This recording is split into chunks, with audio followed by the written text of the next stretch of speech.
Do do do do do do do do do do do do do do do do do do do do. Bem-vindo ao podcast onde a fé nos une entre irmãos em comunhão, onde o amor nos envolve. Com Cristo ao nosso lado, somos luz na escuridão. No podcast há esperança em cada coração. Entre irmãos, no podcast encontramos paz na comunhão. Nossa força se faz. Com Cristo ao lado, nosso guia fiel. Entre irmãos, no podcast rumo ao céu.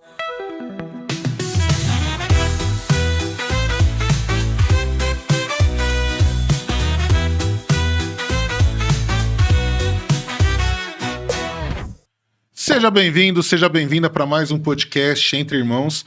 E ó, dando um spoiler aí, hoje tá mais entre irmãos ainda, né? Porque você vai ver até que parece pai e filho. Mas nós estamos aqui hoje, eu quero te agradecer por estar aqui nos acompanhando, sempre participando desse bate-papo gostoso, esse bate-papo informativo e construtivo para a sua vida, para a sua fé, sendo mais um irmão sentado à mesa dessa mesa de irmãos. Eu quero agradecer às empresas que são irmãs desse nosso projeto, que contribuem mensalmente com esse projeto, nos ajudando nesse ato de evangelização e também promovendo as nossas ações sociais. E as empresas são Timpani Aparelhos Auditivos, ABS Infraestrutura, Eversafe, Rodonaves, Ariane Cantador Fotografia e Design Social Media, Vanessa Betarello, corretora e avaliadora de imóveis, Edip Peças Automotivas, Depósito São Cipriano, Visual Corte Laser e o nosso produtor, claro, o Jandim aqui com a JS Áudio e Mídia. Essas pessoas contribuem com o nosso projeto e eu quero te convidar, você que tem sua empresa, você que tem seu trabalho autônomo e também quer vincular a sua marca a um projeto legal, um projeto que só vai trazer coisas positivas, que vai trazer valores positivos à sua marca, pode entrar em contato conosco, aí está na descrição do nosso vídeo, tem o contato do nosso podcast, pode falar com a gente que você vai se surpreender. E você que também está procurando um espaço, que quer gravar o seu podcast, quer gravar o seu programa, quer gravar o seu piloto e não tem aonde estar fazendo, não tem um estúdio, pode entrar em contato também conosco, porque toda essa estrutura está à disposição para alocação para você aí. Eu já quero começar saudando o meu fundador, que está sempre aqui do meu lado, irmão Francisco, seja bem-vindo para mais esse podcast. Os nossos cumprimentos a todos vocês que nos acompanham aqui pelo nosso canal. Mais uma vez aqui reunido entre irmãos, viu, Marco? Ele está dizendo assim que é pai e filho. Só não sei, só falou quem que é pai, quem que é filho. Vocês vão aqui, concordar, né? Depois, não, calma. Pai e filho, eu sou o filho, tá? Então a gente vai ver depois aí quem que é o pai. Então, está aqui hoje junto conosco nosso convidado, o sósia do irmão Francisco, irmão Paulo Henrique, seja bem-vindo. Não é sócio, não parece. Ah, parece sim. Não força não parece nada. Quero Depois, Pode dividir depois a tela pra você ver a diferença. Deixa ele falar oi primeiro para nós. dar boa tarde a todos. É um prazer estar aqui com vocês. É um prazer falar um pouco aí da minha história no decorrer desses anos dentro da comunidade. Sou muito grato. E estou aqui para esse bate-papo entre irmãos. Olha lá, gente, vocês acham que não parece? Lógico que parece. Agora corta pro irmão Francisco. Não, Peraí, vai olha, colocar. eu vou dizer pra você, ele tá parecendo Steve Wonder. Não, mas... Não tem Olha lá, nada a ver. parece... Não, tem não tá de colégio, mano. gente. Olha, pode mandar isso nos comentários aí, né? Se parece ou não. Quem é Tá, quem? tá Quem é longe, quem? tá Se não longe. tivesse... Eu tô mais Bem novo. diferente. Tá mais Se não eu tô tivesse mais colégio, conservado. Mas é que a nossa idade é um pouco parelha, então as pessoas confundem realmente, né? A Cuts. Mas eu sou mais preto que ele quer ser preto, tem vontade, né? As pessoas que quer dizer a minha negritude, eu sou. Vivo a minha negritude. Mas vamos lá, vamos começar então, irmão Francisco. O irmão Paulo Henrique nunca esteve aqui no podcast com a gente. Então comece com a pergunta que o senhor sempre faz aos nossos convidados. Ele nunca esteve aqui, mas você assiste, né? Sim. É porque se não assistiu, eu já te dou um pega agora. Já. É isso. Então a pergunta é a mesma de sempre. Quem é PH? Paulo Henrique? Uma boa pergunta. Hoje eu entendo que sou um irmão da comunidade, sou um missionário a serviço de Deus, da igreja. Me encontrei aqui. Então, eu acho que é isso. Eu não tenho muito o que dizer de mim. Hoje, Sou coordenador de uma casa de passagem em Ribeirão Preto. Me formei aqui dentro da comunidade em serviço social. Sou um assistente social. Ao longo do tempo, caminhando, não sei dizer muito quem eu sou. Ele tá emocionado, gente. Casado com a Maria Tereza. Tá bom. Tá aqui preocupado. Vocês viram, né? Quando vem irmão de vocês, viram que tem comida na mesa, né? Falei que agora todo convidado vai ter que pôr comida na mesa. Olha a língua, mas olha aqui que bonitinho, olha. Olha como é que nós estamos, gente, olha. Hoje tá aqui. Eu não sei o nome, só não sei o nome, não me pergunte, mas é uma delícia isso aqui, viu? Goiabada enrolada com negócio. A gente vai fazendo programa e comendo. É demais, né? Olha lá, ó. Não tem nada a ver. É por causa que a câmera do irmão Francisco tá mais escura. Não, é porque eu sou mais preto. Eu já falei. Ele é, eu já falei, né? Eu sou mais preto. Olha lá, mas parece assim, ó. Não, mas eu sou filho de pais negros, né? E eu conheço sua mãe e sei que a sua mãe, ela não é negra. Não. Quer dizer, é negra no sentido de que hoje tu passou das 6 horas e fala que é. Olha, eu posso. Aí depois... Eu posso. Já, pronto. Aí fala que Lá vamos nós por fora mas novamente.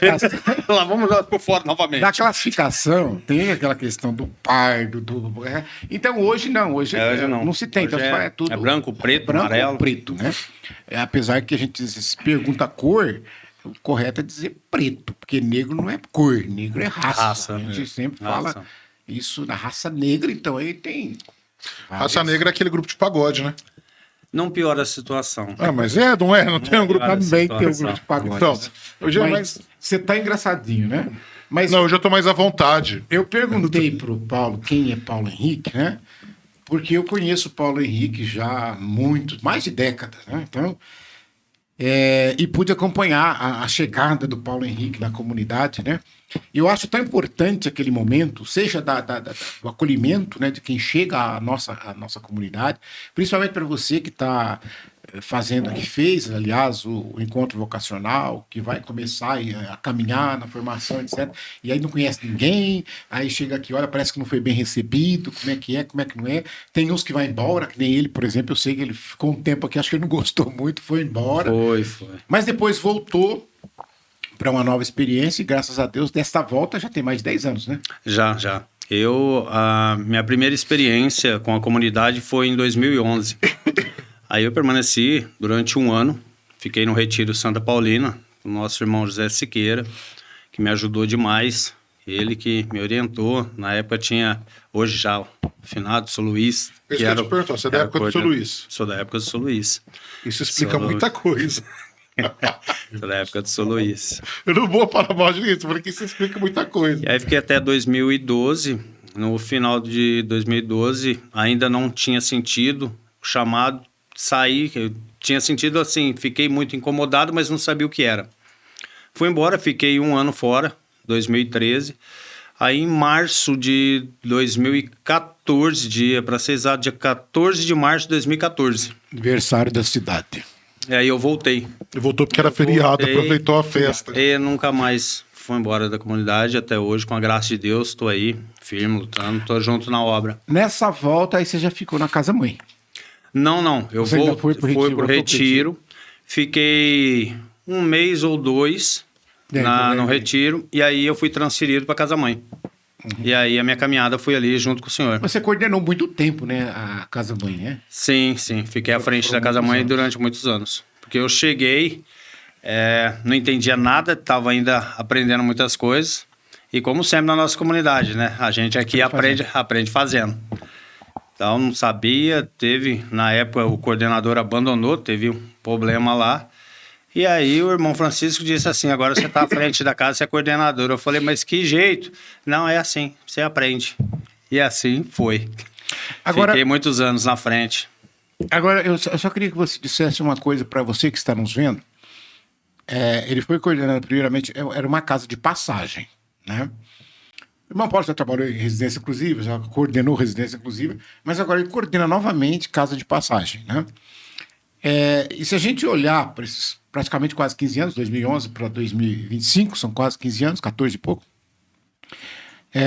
eu falo por mim, eu vejo uma grande dificuldade em trabalhar hoje com casa de passagem do jeito que está hoje e do jeito que nós fazíamos lá atrás.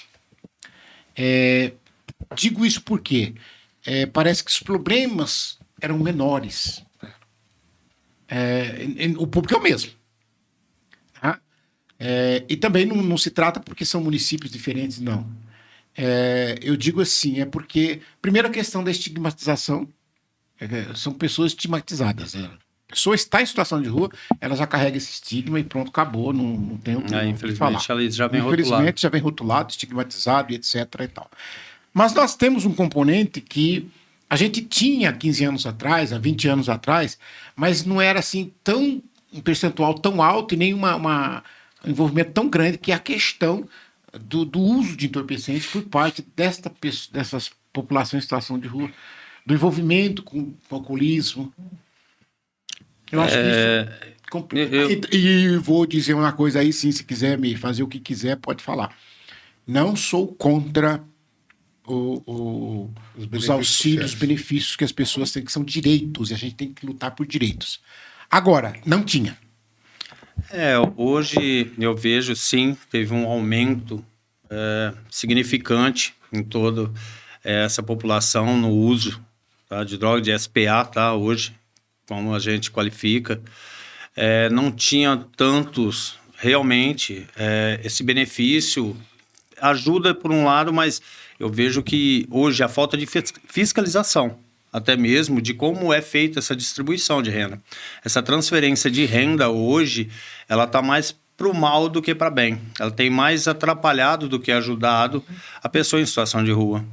Mesmo porque hoje, infelizmente, nós não temos assim como escoar, que seria também de responsabilidade da saúde.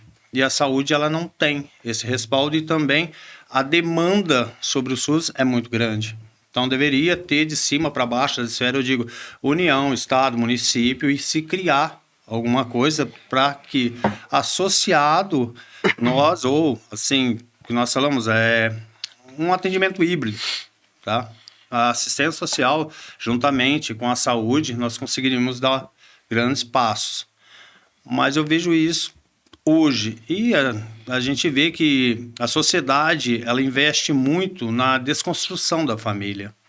Então, isso é ruim, porque quando a gente já diz, né, até na Alice, no filme Alice, País da Maravilha, quando o gato pergunta para Alice, fala, onde você quer ir? Ela fala, não sei, então qualquer caminho lhe serve. Se eu não tenho, então, né? Se eu não tenho caminho, para mim qualquer caminho serve. E isso é muito perigoso hoje. E eu vejo a falta de estrutura, a falta do acolhimento para essas famílias. Muitas das vezes é igual, a gente discute muito isso com a gestão de Ribeirão Preto, às vezes quer penalizar as famílias que abandonou, que deixou e tudo. Mas aquela família também não foi assistida. Aquela família também não teve um respaldo e uma estrutura. Não, Paulo, mas, por exemplo, quem é que são aqueles atores que estão formando famílias hoje? Eles não tiveram também, eles não têm condições. Eu fico pensando assim, você imagina você pegar essas... É muito comum, 14, 15, 16, 17, 18 anos, não quer estudar, não quer trabalhar, não tem envolvimento nenhum com a questão efetiva de família, etc. Muitos já estão, às vezes, se prostituindo, muitos, às vezes, já estão fazendo uso de SPA, e aí eles que são os pais e as mães. Sim. E aí como é que vai falar em família? Eu também, assim, dando um salto aí na conversa, eu acho que também muitas coisas se somam, né, nesses fatores. O que eu vou falar aqui agora vai parecer estranho, mas a gente fala assim que hoje a qualidade da droga oferecida na rua é muito ruim, né? Então, a droga sempre foi ruim. Sempre foi droga. Sempre foi droga. Mas pelo menos era original, agora tem genérica, né? E aí isso vai afetando mais ainda as pessoas vão ficando mais adoecidas. A experiência que nós temos de população em situação de rua é no começo de 2000, né? A gente está ali em 2003, tudo, a gente vem acompanhando... do século. Início do século. E aí muitas coisas se somam, no meu ponto de vista. Eu acho que a desassistência da saúde, né? Então, a gente tem a reforma psiquiátrica no Brasil em 2001, né? Então, assim, mas em 2001 já começou... Não, isso vai sendo gradativo, né? Quantas pessoas, né, Paulo, a gente atende, principalmente eu estava coordenando uma casa em Ribeirão Preto até pouco tempo, o Paulo coordenando outra, nós também passamos aqui por Batatais, mas quantas pessoas nós atendemos hoje que vêm dessa realidade de saúde mental e aí não tem assistência no básico, né? Não que nós somos contra a reforma psiquiátrica, não é isso, pelo amor de Deus. Mas o problema no Brasil é aquilo que a gente sempre fala. Ou é 8 ou 80. Então, mas aí é que você falou. Eu não sou contra a reforma psiquiátrica. Eu cito alguns exemplos. Quando o senhor fala, me dá uma bolachinha, fazendo um favor. De absurdos que eu conhecia, que vocês também já ouviram falar de Juqueri, de Aquimococa, pertinho de nós, ou então a gente ouvia falar de uso de correntes, de choques. Pelo amor de Deus. Eu não estou falando disso, que nem campo de concentração, às vezes, chegava tanto. Mas eu estou dizendo que reformar significa modificar, melhorar, ampliar, sei lá eu o quê. Agora não significa você simplesmente extinguir e não colocar nada no lugar.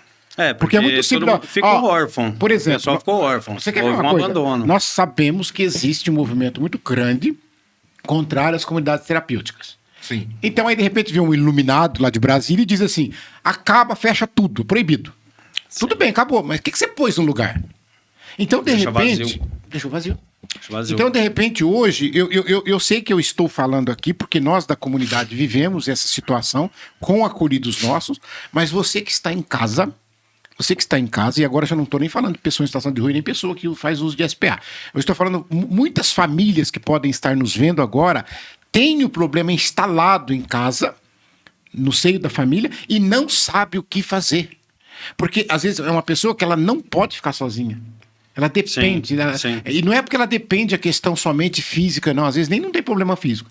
Mas o mental tá de tal comprometimento que ela coloca em risco a si mesmo, aos que estão no entorno e aos vizinhos, de repente. E muitas das vezes até de uma forma inconsciente, não é nem consciente. Não é, exatamente. Não é porque ela quer fazer o mal, não é porque quer bater no outro, não é porque quer pular cerca.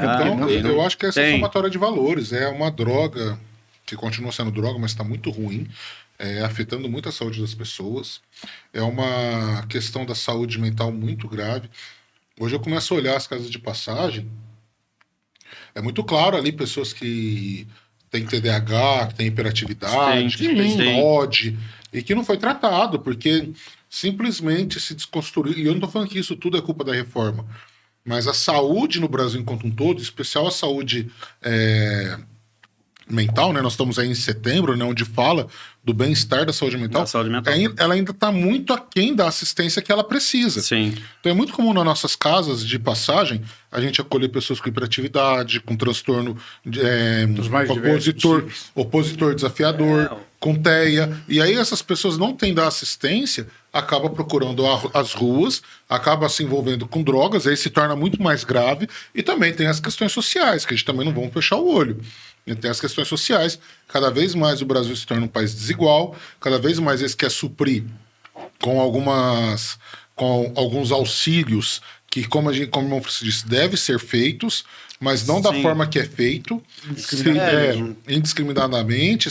Tem que ter é o que eu falo, deveria ter uma fiscalização e realmente o estudo, apesar que nós estamos vendo alguns passos, mas bem lento, bem lento através disso, alguns benefícios de Bolsa Família e outros têm sido cortados e não está sendo renovado devido ao histórico. Pelo Cade Único vai acompanhando, vem sendo feita essa peneira, fazendo levantamento, mesmo porque o próprio país não vai aguentar tudo isso. Mas é uma coisa que o senhor também havia falado. O problema é o quê? Foram muitos direitos dados e não foi trabalhado os deveres.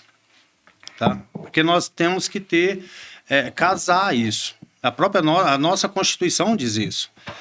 O cidadão, ele é cidadão a partir do momento que ele cumpre seus deveres também.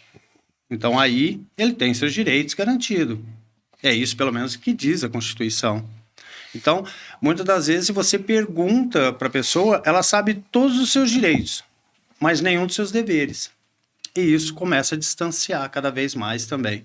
A pessoa ela acha que tem, aí vem de uma família desestruturada por N motivos, e como o Marco mesmo disse, hoje a droga tá uma droga, é estranho isso, a droga tá uma droga, e a gente que trabalha com essa população, é muito triste a gente ver porque nós estamos acolhidos dentro da assistência social, tá? Dentro da assistência e não dentro da saúde.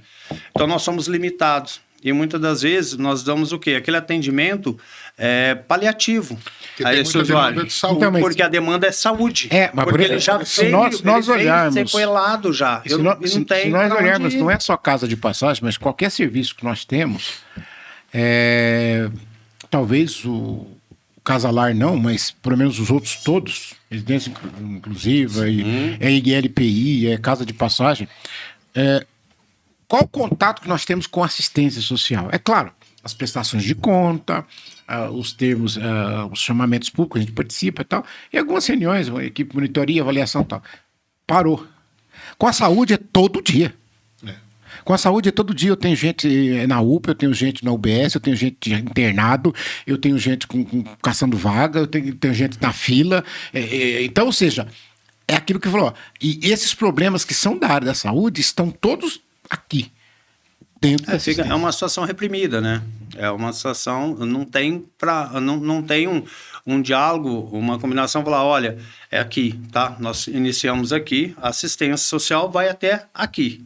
Daqui para frente é necessário que a saúde assuma. Ou que esteja trabalhar em conjunto. Ela, A campanha exatamente. direito, A né? proposta seria essa. A proposta mas a é saúde trabalhar não em senta rede, na mas mesa para ainda- conversar. Mas ainda está muito E distante. engraçado, porque são vários municípios que nós trabalhamos e praticamente não muda muito a situação de um município para Não, outro. não. É incrível. Não. Eu costumo que a saúde ela não quer, parece que tem hora que se envolver com isso. É mais ou menos porque, isso. Primeiro porque sabe que é um problema que não é de fácil solução.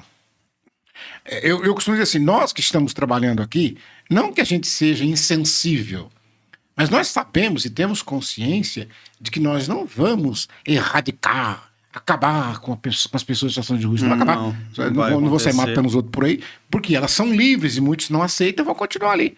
É a mesma coisa de eu, como cristão, querer que todo mundo se converta a Jesus Cristo. Né? É a mesma coisa daquela piadinha do barbeiro querer que. Porque tem um barbeiro na cidade, ninguém tem barba. Não, que vai ter barba quem quiser ter barba, não vai no barbeiro. Então, assim também, a gente sabe que a gente vai minimizar, a gente vai tentar oferecer oportunidades, mas que tem muitos que vão continuar. Agora, e tem casos que a gente poderia quase que cravar que são insolúveis. E a saúde sabe disso. E ela sabe que se abraçar, vai ter que ficar. Vai ter que dar conta. E Ela isso, não então é tem- preferível não. Porque muitas das Olhar pra vezes, isso. às vezes a gente tenta até um pouco, até que na marra, sentar para ter um diálogo. Agora mesmo, hoje mesmo passei por essa situação. Eu entrei em contato com uma gestão, uma prefeitura de Ribeirão Preto, para a gente discutir um caso, porque a gente não tem o que fazer.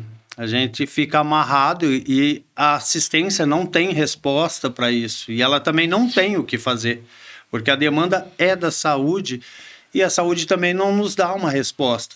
E de contrapartida também não senta para conversar e falar, olha, que podemos fazer? vamos tentar A política alguma pública coisa. no Brasil, e aí agora falando como assistente social, né, nesse debate, a política pública no Brasil, a gente tem a Constituição que ela garante tudo, se a gente falar. A Constituição nossa garante tudo.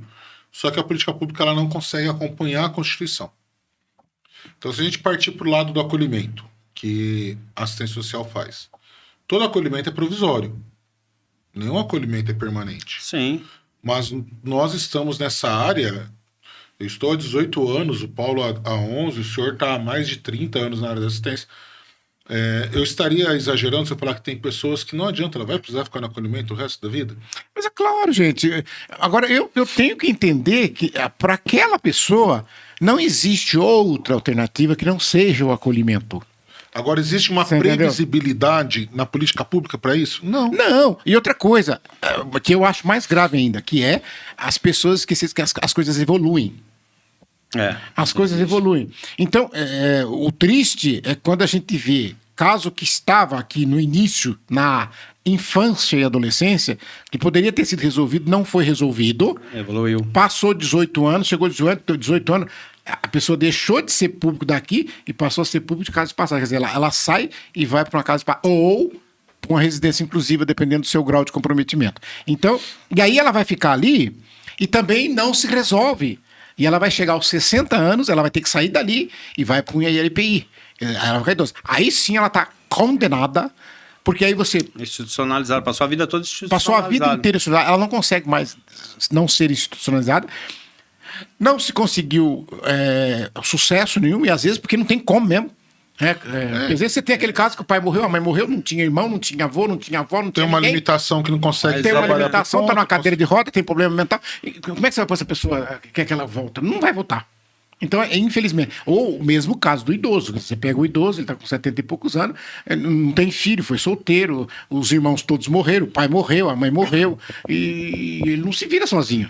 Então, é uma discussão São muito- várias falhas, até mesmo o irmão Marco pode, enquanto ele estava lá na coordenação de uma das nossas casas em Ribeirão Preto, a Casa Santa Dulce, nós temos casos lá que é o que o senhor estava descrevendo, começa na infância. E vai Se passando. tivesse feito alguma coisa, teria minimizado. Porque quando é pior, ainda quando passa por uma instituição, um acolhimento institucional, ok. Dura quando vai parar no presídio. E sendo inocente, que temos um caso lá. O seu caso de Ribeirão Preto foi o caso de inocência. Ele é inocente. E não é o primeiro E- caso, sabia? Não. É. Nós tivemos um caso, não sei se vocês Ele já era estavam na inocente. comunidade, E que foi. ficou 15 anos. Isso até me toca 15 anos muito, eu preso. fico muito. E depois, quando saiu, nos saiu comove. daquele jeito.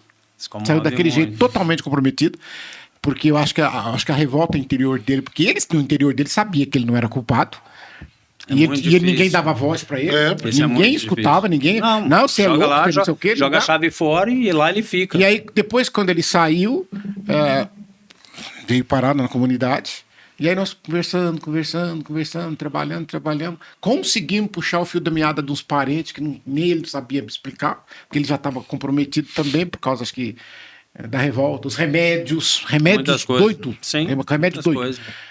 Porque aí tinha um remédio que era para questão da sexualidade, tinha um remédio que era para questão da ansiedade, e assim vai misturando tudo, Vai né? pondo tudo. E aí eu consegui fazer contato com a família e realmente ele era inocente. Sim. E aí, quer dizer, eu coloquei na mão da Que família, é que o é lá erro. perto de São José dos Campos, para poder Mas ingressar isso- com ação contra o Estado. Agora, só para eu pegar o gancho, porque tá bem fresco aqui na minha memória, porque aconteceu essa semana. Eu brinco assim, porque quando alguém bate na minha porta, gente, vocês não querem saber, meu coração dispara. Porque às vezes eu tô fazendo tanta coisa, eu tenho prazo para terminar, às vezes eu tô desligando o computador para sair, né? E a pessoa, pá, né? Hoje foi com a Vanessa do Jantes, mas graças a Deus ela foi trazer os Foi pedidos coisa- de carro. A hora que bateu assim, a Vanessa tá aí. Eu falei, ai, não vai. E eu fiquei desesperado. Mas por que eu tô falando isso? Porque foi um caso até assim, eu vou contar como aconteceu para você entender. Porque lá vocês têm muito mais, mas olha só que coisa. Eu não sei que compromisso que eu tinha aqui.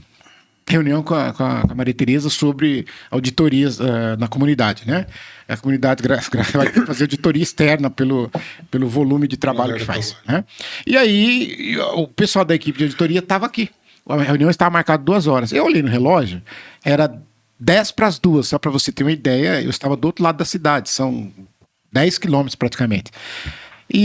Mas eu falei, mas eu chego, tranquilo, 10 minutos dá para chegar, né? E aí, Tranquilo não, dá pra chegar, mas não tranquilo. Não, tranquilo. Aí eu peguei o carro e subi. Quem conhece a nossa casa-mãe, a ruazinha estreita, só passa um carro. E eu subi. E na medida que eu subi, ali a regra do trânsito é a seguinte: quem tiver mais da metade vai seguir em frente, o outro dá ré, quem tiver descendo ou subindo. E eu já estava na metade, e o carro embicou. E eu parei para ele poder dar ré, para eu passar e ir embora, né? E ele não, ele ficou parado. Eu falei, pronto, agora eu não passo. Agora atrasou tudo. Eu olhei para eles assim, e ele falou, preciso conversar com o senhor. Por isso que ele não saiu. Ele prendeu. Eu falei pra ele... Você vai voltar na marra. Eu falei pra ele assim, ó, pelo amor de Deus, eu tô com a reunião, tô me esperando, não dá pra conversar. Ele desceu, ele bruxou no carro, mas pelo amor de Deus, é meu filho, eu só tenho que me ajudar e não sei o quê. Eu falei, mas eu não posso, não sei o quê. Aí ele me deu um papelzinho, né? Olha, meu filho tá lá em São Paulo, nesse lugar, o senhor liga, porque ele vai dormir na rua, eles vão matá-lo, não sei o quê. Aquele desespero, eu falei, me dá seu telefone, que eu vou primeiro na reunião, porque o cara tá esperando, e depois eu vejo. E eu vim, né? Cheguei aqui na reunião, terminou a reunião, aí eu peguei e liguei no telefone. Aí fui muito bem atendido, parabéns, eu sei que não vai estar vendo a gente, mas CRAS Jabaquara. São Paulo, CRAS Jabaquara. A pessoa me atendeu, eu expliquei, escuta, tem um rapaz aí assim. O pai tá desesperado aqui, tá escabelando, não sei o que, etc e tal. E... que tá acontecendo? Ele falou, não, ele está aqui, só que aqui não tem, aqui é a casa, aqui não tem jeito de dormir aqui. Sim. Daqui a pouco a gente fecha, mas eu estou tentando encaminhar uma vaga em um abrigo para ele, né? E lá em São Paulo tem um monte, a gente sabe, né? O pessoal do Belém, né? Eu estou tentando aqui e tal, mas vai dar certo. Eu falei, mas claro que vai, São Paulo vai ter a vaga. Aí eu expliquei a situação, falei para ele, escuta, o negócio da passagem, eu falei, não, aqui nós não estamos dando passagem. Acho que é a cidade não está dando passagem. Nem para Campinas, nem para Jundiaí, ali pertinho, não está dando passagem. Eu falei, mas no caso dele, ele é aqui para Tatais. O que eu vou fazer? Aí eu pensei, falei, ó, então vamos fazer o seguinte, eu posso falar com ele? Ele autorizou. Olha que bonito, porque muita gente não autoriza. Sim. Sim. Ele autorizou. E aí eu no telefone conversando com ele, ele me chamando pelo nome, eu conhecia. Eu não conhecia ele, não sei se eu ver, talvez eu lembre. Aí eu falei pra ele, né? Ele falou assim pra mim, não, mas que meu pai tá comigo. Eu falei, exatamente, tô ligando, porque meu pai tá desesperado aqui. Então você vai fazer o seguinte, ó, eles vão arrumar um lugar pra você dormir, você vai dormir no lugar que for, no outro dia você volta cedinho pra ir, que amanhã cedo você volta cedinho pra ir, que eu vou ver com seu pai que a gente vai. Aí eu cheguei, ele falou, tá bom então, pode deixar que eu vou fazer isso. Aí liguei pro pai, falei, ó, você vai fazer o seguinte, o senhor vai lá no guichê da Cometa, tô fazendo pagando aqui, ó. Depois a Cometa tem que mandar, né? Mandar uma bolachinha. Né? Aí você vai lá no guichê da Cometa, você vai comprar uma passagem de São Paulo a Batatais, tá? E você vai explicar pro cara, porque o pai simples, né? Você vai explicar pro cara do guichê que o teu filho vai pegar lá no terminal Tietê, no guichê da Cometa, essa passagem. Você só passa o RG e o nome dele para eles lá no guichê que eles fazem, e depois você pega o número da passagem e passa pro teu filho, mas pelo nome eles já vão puxar lá na hora, eles acham. Ah, mas não tem jeito. Porque o pai achou que tinha que mandar a passagem para ele lá, que não tinha como. Falei, não, meu senhor, desse jeito o senhor resolve, tal. E o pai foi. Aí eu fui descobrir depois, porque eu entrei nesse assunto por causa disso, porque isso acontece muito, e é outra crítica que a gente faz, e aí me junto ao pessoal da Pastoral Carcerária, a Cidinha aí da CEDEP. Ele estava preso. É tremendo. Sim. Aí ele saiu alvará de soltura. Pela lógica, gente, eu tenho que partir do pressuposto, se ele vai fazer coisa errada, é problema dele. Mas eu tinha que dar passagem para esse cara. De onde você é? Não, eu te dou a passagem para São Paulo, você se vira. Eu jogo na boca do leão e falo para a pessoa se virar. Para nós aqui dá passagem para Ribeirão. Então eu falo assim, gente... A Cidinha, que é grande parceira nossa, teve um caso... Não, teve diversos. Diversos casos, mas um que marcou muito, acho que até, não sei se ele ainda está pela Casa Santa Marta, que foi aquele senhor que liberaram o alvará dele às 2h da manhã. Colocaram ele na rua e deram um papel para ele, com o endereço da Casa São Lourenço, casa de passagem, e pronto. Ele nem sabia onde era. Ué, não sabe. Colocaram ele na rua. Isso é muito comum. Então... Deram só simplesmente para ele mostrou o papel. Falou, não, só me deram esse papel. Isso às 2h da manhã. E aqui cabe... Um presídio coloca uma pessoa para fora. Eu compreendo. Dizer, nós entramos em contato com a assistente social. Aí não se trata de defender. Fala assim, todo presídio, toda penitenciária, eles têm assistente social. Tá? Sim. Só que nesse horário eles não estão. Eles fazem hora expediente, claro. Agora aqui não se trata de defender o lado policial, mas aí também a gente tem que pensar nisso aí, porque o policial só não resolve sozinho. Por quê? Imagine você... Geralmente... O juiz também tinha que pensar nisso, né? O alvará de soltura sai 4h30, 5h da tarde. E aí manda o alvará de soltura para o e-mail da penitenciária. Quer dizer, o diretor recebeu aquele e-mail. Sim. O cara não pode ficar preso, ele tem que ser solto. Tem que ser solto. Mas ele fala, mas gente, tá no meio do escuro, aqui no meio do mato, por exemplo, tá no meio da rodovia, tá 30 quilômetros da cidade, o que eu vou fazer? Mas se eu deixar esse cara aqui e ele morrer aqui dentro... Se alguma coisa... Aí eu que tô perdido. Por quê? Porque ele tava com a vara de soltura e eu não soltei. Não soltou. Eu falei, não, dorme aqui, amanhã cedo você vai. E às vezes a pessoa... Eu já vi casos, o próprio presidiário pede, deixa eu dormir aqui, amanhã cedo eu vou. Não, você não pode ficar aqui. Causa uma situação. Então, quer dizer... Mas, irmão Francisco, quer entrar naquela máxima que eu falo. Quem escreve as regras... Quem escreve as políticas públicas, quem escreve as normas, que é o pessoal que está lá em cima, não vive. Nunca trabalhou na realidade. Não vive, não conhece. Não, eu pego a política pública, a população em situação de rua, tem muita coisa que é muito, muito bonita, muito correta, só que aí eu olho assim, gente, na realidade a gente não consegue chegar. né? Então, não precisa ir longe agora para nesse chamamento público que nós fizemos sobre casalar, né? Tem um profissional lá que o profissional ele é funcionário, só que ele tem que morar dentro da casa. Se ignorou totalmente as legislações trabalhistas, se ignorou tudo isso. E aí quem faz isso, como um próprio advogado, eu ia falar até o cargo político que tem, mas não vou falar para expor, um próprio advogado falou assim, mas quem faz isso está assinando a falência da entidade, porque a pessoa vai sair, vai entrar na justiça. A ideia é boa, a ideia é bacana, só que as legislações não se falam. Não. Né? Então, por quê? Quem está lá em cima acaba muitas vezes não tendo o conhecimento da realidade da ponta. Sim. E aí, dentro disso, virou aqui, a gente junta nós. Eu tinha certeza que a Denise que nós ia começar a falar mal da política. Mas dentro disso, eu queria puxar a linha. Expor. Não é falar mal, Marco. Tem muita coisa boa. Tem muita coisa boa. Sim, eu cito, graças a Deus, fazemos parte, para quem é de Batatais e para quem é de Ribeirão Preto, sabe que, graças a Deus, a comunidade faz parte disso. Quer queira, quer não, nós revolucionamos em parte. Nós fazemos parte dessa revolução do tratamento dado a essas pessoas em situação de rua. Primeiro porque lugar não tinha. Hoje tem. A pessoa quer tomar um banho, ela tem lugar de tomar. Ela quer comer, ela tem lugar de comer. Ela quer dormir, ela tem lugar de dormir. Sim. Se ela não quer, ela vai dormir na rua. Mas paciência, eu tenho que respeitar o livre-arbítrio de cada um, a vontade dela, né? As pessoas são livres para isso. Por isso que quando foi na pandemia, eu lancei um slogan meu. Não pegou, mas eu lancei, né? Porque a gente fala o direito de ir e vir. Né? Todo mundo fala direito de ir e vir. Eu falo, não, nós temos o direito de ir, vir e permanecer. Porque eu posso querer nem ir, nem vir, eu posso ficar. Quero ficar. Então, pronto. E em muitas cidades, falando da população em situação de rua, entra nisso, né? Você tem direito de ir e vir, mas não tem direito de permanecer aqui. Porque quando... E muitas... Tem alguns municípios... Eu não vou falar que é a maioria, porque eu não sei. Graças a Deus não é a maioria. Tem muitos municípios... Tem muitos que faz isso. Que a pessoa chega, de onde que você é? Eu sou de tal lugar. Eles nem perguntam o que tá fazendo. Então já segue viagem, vai andando. Aquele pensamento higienista, né? Pensamento higienista que também não resolve o problema da... Esse higienismo... Agora, além disso, pensamento higienista, eu acho o maior absurdo quando usam as guardas municipais. Isso. Porque eu sou policial. Então eu penso assim, hoje é muito bem definido os papéis.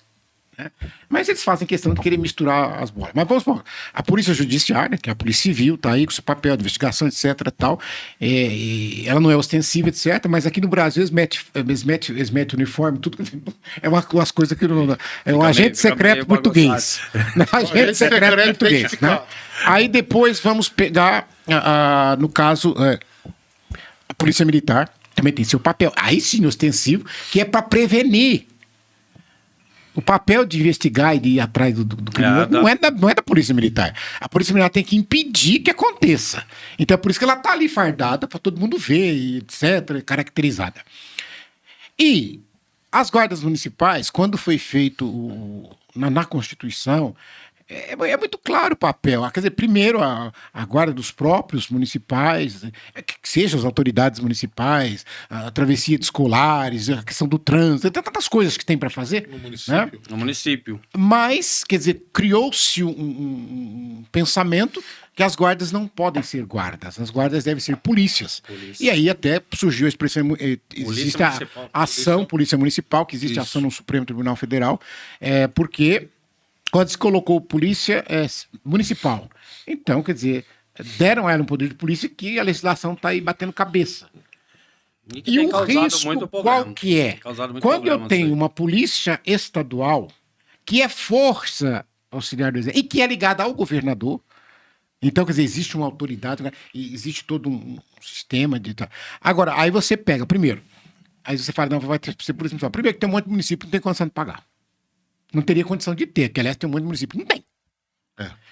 Segundo. Condição que a gente fala é condição financeira, viu, gente? Segundo, condição financeira, pelo amor de Deus. Segundo, aí entra a questão. Na mão do prefeito. Sim. Aí, se eu tenho um prefeito bom, ele vai fazer bom uso. Agora, ou então vai ficar caçando, fazendo policiamento, etc., esquece tudo mais, ou vai ser usada para fazer isso que o Marco falou. alimentar essa política higienista no Higienista. sentido de bater nas pessoas que estão na rua, de escorraçar, e às vezes Expulsa, até né? alguns casos de colocar na viatura e colocar na rodovia, como já tem casos que a gente sabe que A gente aconteceu assim. conhece muito. Sim, a né? gente conhece Então, muitos casos eu desses. não estou falando da Guarda Municipal daqui, da de Ribeirão Preto, não é isso. Mas eu estou falando de uma maneira geral que é um cuidado que você tem São que casos, são casos. São casos que a gente toma conhecimento. Toma conhecimento, chega até nós, por estar ligado, a gente fica sabendo, É. chega até a gente. Não, isso tem aí, fala. está na, Igual, está na eles falam, mídia. não, Tá? e eles falam na também. mídia. Nós Na mídia. estamos em 5 cidades do estado. Nós recebemos pessoas do Brasil inteiro. de fora, Então, nós conversamos com pessoas do Brasil inteiro, então isso chega até nós. Sim. E aqui não se trata de fazer juízo de valor se a polícia, se a guarda está certo ou está errado, se a polícia estadual está certo ou está errado, se caso esse poder de polícia para a guarda está certo ou está errado. Eu falo assim, a gente precisa ter um olhar muito amplo, né? Nada disso é à toa. Né? Então, quando se oferta algo, um serviço que é do Estado, falando ente federado, do Estado, e o Estado ele aceita passar esse serviço para o município, não é à toa, ele está economizando dele para o município se responsabilizar por aquilo que ele deveria fazer. Mas aí é outras discussões. Mas voltando não vou voltar na pergunta. Não, mas peraí, ele falou outra discussão, mas peraí. Eu quero dizer o seguinte: o Estado forma os seus policiais. Exatamente. As grandes cidades. o pensamento. As grandes cidades formam seus guardas. E as pequeninas vão fazer o quê? Consórcio? As cidades não bate cabeça porque não conseguem fazer nem consórcio para ter vaga para internar os idosos. Porque às vezes fala assim, ó, o município tem 3 idosos, vai abrir uma casa, uma ILPI para 3 idosos, contratar equipe técnica, tudo, não tem condição. Então vamos fazer um consórcio de 4, 5 municípios menores e a gente faz junto. Eles não conseguem, eles batem cabeça, um não cumpre regra, o outro não dá, porque agora vai querer que... Como é que um município de 3 mil habitantes, 2 mil habitantes vai formar o seu guarda municipal? Vai ter 2, 3 guardas municipais. É um despreparo. E aí vai ter mesmo acontece por causa do próprio despreparo, tá? Desse policial ou desse guarda. Que não é culpado disso. Que não é foi culpado. ofertado, não foi dado. Não foi dado para ele. Não foi dado um curso. Igual a Polícia Militar, ela é preparada, há um curso, ele estuda. Tá? Não, e mas muitas das vezes, mas- as coisas que vêm agora, eles não têm esse preparo. Eles não conseguem lidar com a situação. Hoje estávamos discutindo sobre isso com a equipe técnica. Muitos dos nossos que, infelizmente, que vêm com essas sequelas e com transtorno, quando ele está na rua, muitas das vezes, uma abordagem policial mal preparado É trauma para ele também. e ele vai tratar aquela pessoa Inimigo. inimigo. Ele vai, muitas das vezes, Confronto. errado, mas só- aquela pessoa tem transtorno. Gente, e eu Nós só temos quero fazer- alguns acolhidos lá, que se ele estiver na rua e Mas a até pessoa provar que não teve for... transtorno, ele apanhou. Exatamente. É Ele vai esse, ser ó. tratado Então, com violência, E vai aqui eu quero preso. fazer um parênteses. É muito difícil. Quero fazer um parênteses aqui, porque nós não estamos falando da polícia ou da guarda da cidade que nós estamos. Nós estamos falando de uma realidade Geral. que nós ouvimos Geral. de muitas pessoas e não estamos levantando bandeira aqui de quem está Não. certo ou errado. Nós estamos fazendo uma crítica geral no contexto que nós ouvimos e presenciamos. E eu lembro, e agora sim eu quero trazer para uma situação que aconteceu uma vez aqui em Batatais. O irmão Francisco ele vai se recordar, porque aconteceu no carro dele. Faz muito tempo. Faz muito tempo. Mas olha como que é isso, às vezes, a forma do preparo da abordagem. Faz tanto tempo que ainda tinha o banco Nossa Caixa estadual. Meu Deus. E o senhor, como Sei. funcionário do Estado, Agora lembrei. né? E o irmão Francisco, ele tinha o Monza, sabe aquele Monza que tem o vídeo, que nasceu um pé de mim dentro, que o Jandim fez lá, o Vitão. O carro dos Tinha esse Monza. E ele precisou. Ele, o Pala. O Pala marrom. Não, mas esse evento aconteceu com o Monza. Zumbi foi o Pala. E ele pegou o pessoal, a gente ia pra missa. Ou missa não, estávamos de- saindo da missa, era alguma coisa que ia acontecer na comunidade. E ele pegou o pessoal lá na casa-mãe, colocou 3 rapazes atrás, um na frente. Esse da frente era cadeirante. A cadeira de rodas estava no banco de trás, no porta-mala do Monza, que é grande, cabe a cadeira inteira, né? O pessoal que é mais novo nunca viu um Monza na vida, mas é aqueles Monzão tubarão, cabia a cadeira inteira. E o irmão Francisco parou ali no centro da cidade, na porta de um comércio que tinha de manhã, É pão de queijo. que era no banco, ele ia no banco. E o tempo dele entrar no banco, alguém viu aquela situação, um carro Monza, parado com 4 homens dentro. Chamaram a polícia. E o irmão Francisco lá dentro do banco não viu nada. Eu sei que a hora que o irmão Francisco saiu, tava todo mundo do lado de fora com a mão na cabeça e eles tentando arrancar o que tava na frente, porque não queria descer. E ele falava que ele era cadeirante e ninguém acreditava. Entendeu? Aí o irmão Francisco interveio, né? O pessoal reconheceu, entendeu. Não tô falando que houve agressão, nada disso, mas tô falando assim. Então, às vezes, esse preparo que não você tem, que não é culpa do policial, é culpa do sistema. Que não consegue assistir toda essa situação. Mas, depois de 40 minutos, voltando na pergunta. 40 minutos só falando desse. Voltando à pergunta, nesse tempo.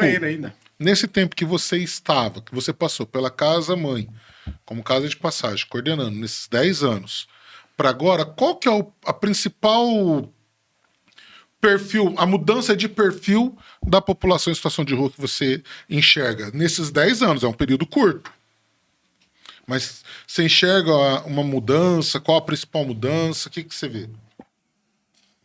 Não, a mudança é o que nós estamos falando aqui. Eu vejo que tem afetado de uma forma muito agressiva a questão de saúde mental. Saúde mental, A saúde mental. E a idade? Tá. Mais jovens? A idade tem jovens e também notamos o quê? Por a gente estar há muitos anos, a gente tem notado também que aqueles que estavam há 11 anos atrás, 14 anos atrás, são os mesmos ainda hoje. Não consegue sair, né? Não consegue sair porque é o que nós estamos falando. Eu acredito que talvez com uma reforma nas políticas públicas nós conseguiríamos dar um pouco mais. Então, o que eu falo às vezes, eu uso isso, nós já discutimos várias vezes sobre isso, eu e você em particular, o quê? É aquele cuidado paliativo que não se resolve, tá? Que é o que a gente fala grosseiramente, é o quê? Ficar enxugando gelo. Porque aquela pessoa está nessa situação, temos alguns casos, temos alguns nomes da nossa comunidade que ele perpetuou nisso e não sai, ele fica nesse ciclo e não consegue sair por também não ter o que oferecer para ele. Então vem esses jovens, tá? A população também idosa, que preocupa muito, que tem aumentado demais, tá? A população idosa em situação de rua e não tem equipamentos adequados para acolher esses idosos, porque ele já vinha. A mesma coisa hoje, nós temos muitos acolhidos que vai. Hoje a nossa comunidade, com a graça de Deus, acolhemos do 0, né, até a sua morte. Mamanda caducando. E é mais ou menos isso. Então ainda a nossa comunidade ainda consegue dar um respaldo, mas a população tem aumentado. Essa população em situação de rua idosa tem aumentado, absurdo. E vem acompanhado que é desses jovens. Porque nós vemos que esses jovens têm vindo e está em situação de rua muito mais jovem. Eles têm deixado a família, essa estrutura, e eles ficam aí e rompem esses vínculos com a família. A família, por uma falta de estrutura, também não consegue dar um apoio por não entender a doença, não entender o que está acontecendo e não ter um respaldo da saúde ou da assistência, um encaminhamento. A única saída que a família vê é o quê? Põe para fora. Põe na rua e a rua cuida. Eu concordo. Eu concordo com você. Eu acho que muito esse perfil.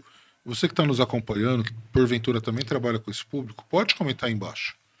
Eu acho que é importante a gente tendo discussões como essas, né? Porque a gente vê, eu concordo com o Paulo, nós temos esses extremos, um aumento de número de jovens em situação de rua, esses devido ao uso de substâncias, mas esses já vindo com problemas de saúde mental. Sim. Então, o uso da substância desses vem muito de encontro por causa da hiperatividade que não é tratada, de um transtorno que não é tratado. Porque não foi diagnosticado. Não foi diagnosticado. Não foi problema de diagnosticado. saúde. Isso. Então, tem um aumento muito grande desse número e esses se colocam em riscos extremos. Sim. Em riscos extremos. Hoje nós temos uma dificuldade tamanha. Nós temos acolhido pessoas aí com suicídio. Muito.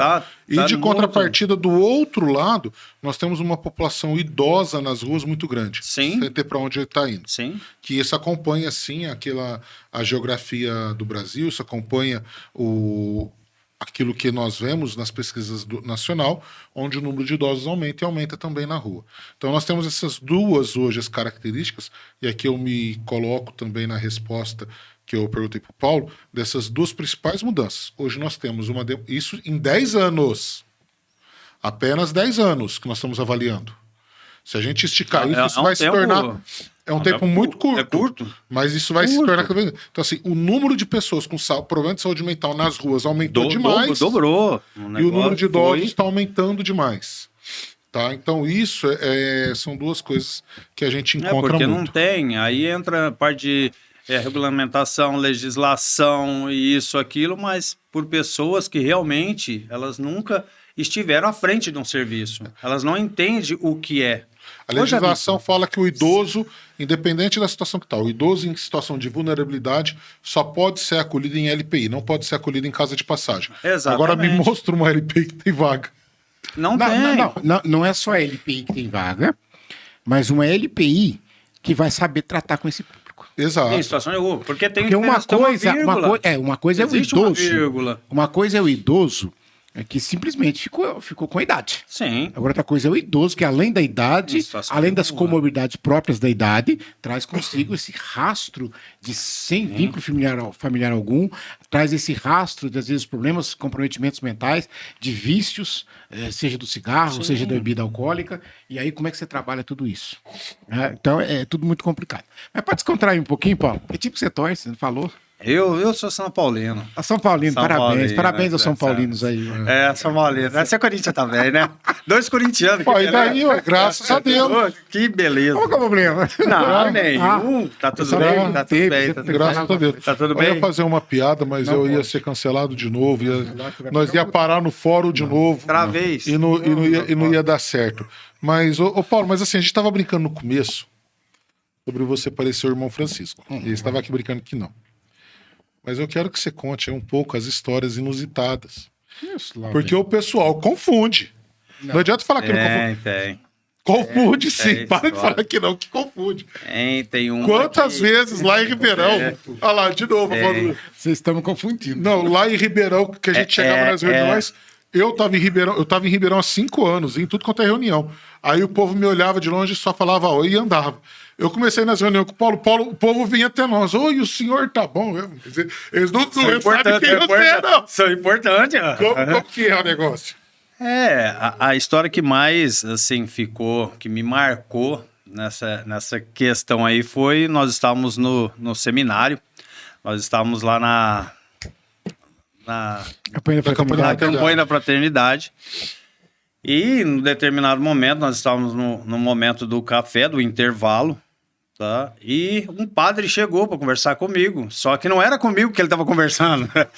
Ele estava conversando com o diácono Francisco. E não dava tempo de você falar. E ele não dava tempo de eu falar, e eu tentando falar, e ele falando sobre vários assuntos. E aquilo lá foi me constrangendo até que eu tive que interromper ele. Falou, padre, não é quem você está pensando. Aí ele deu uns 2 passos para trás, que ele me olhou, ele ficou muito sem jeito, a gente acabou rindo demais com isso. Ele, você me desculpa. Eu falei, tudo bem, acontece, padre. E lá em Ribeirão também. Mas em Ribeirão também tem a gestora, né? A Ana. A Ana também teve um dia que eu ganhei um abraço, que eu falei, uai, mas esse... Eu nunca vi essa mulher na vida. Depois que ela falou, eu falei, não é. Não é. Pra quem tá no Brasil, não é. Porque as pessoas chegam com certeza. E já vem na certeza. Já vem na certeza. Aí vem, abraço. O senhor tá bem, tá? Tá bem, aí eu tô bom. Eu tô bom. Mas não é que você tá pensando. Na hora que o Paulo abre a boca, ele fala assim, não, mas não é, irmão Francisco. Não é. Não é. Falou, gente, não é. Na hora que o Paulo branquear um pouquinho mais o cabelo... Vai ficar parecida lá.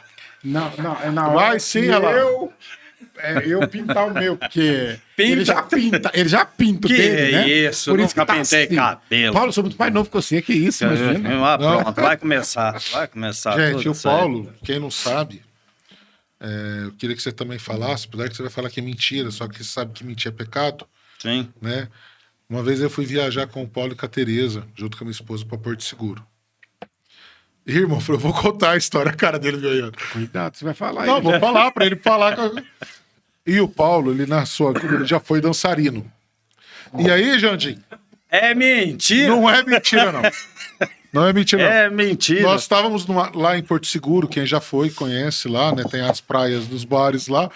E o irmão Francisco tá eu e a Vanessa lá, e o Paulo e a Teresa. Vamos lá ver o que tá acontecendo. Tava tendo um show de axé.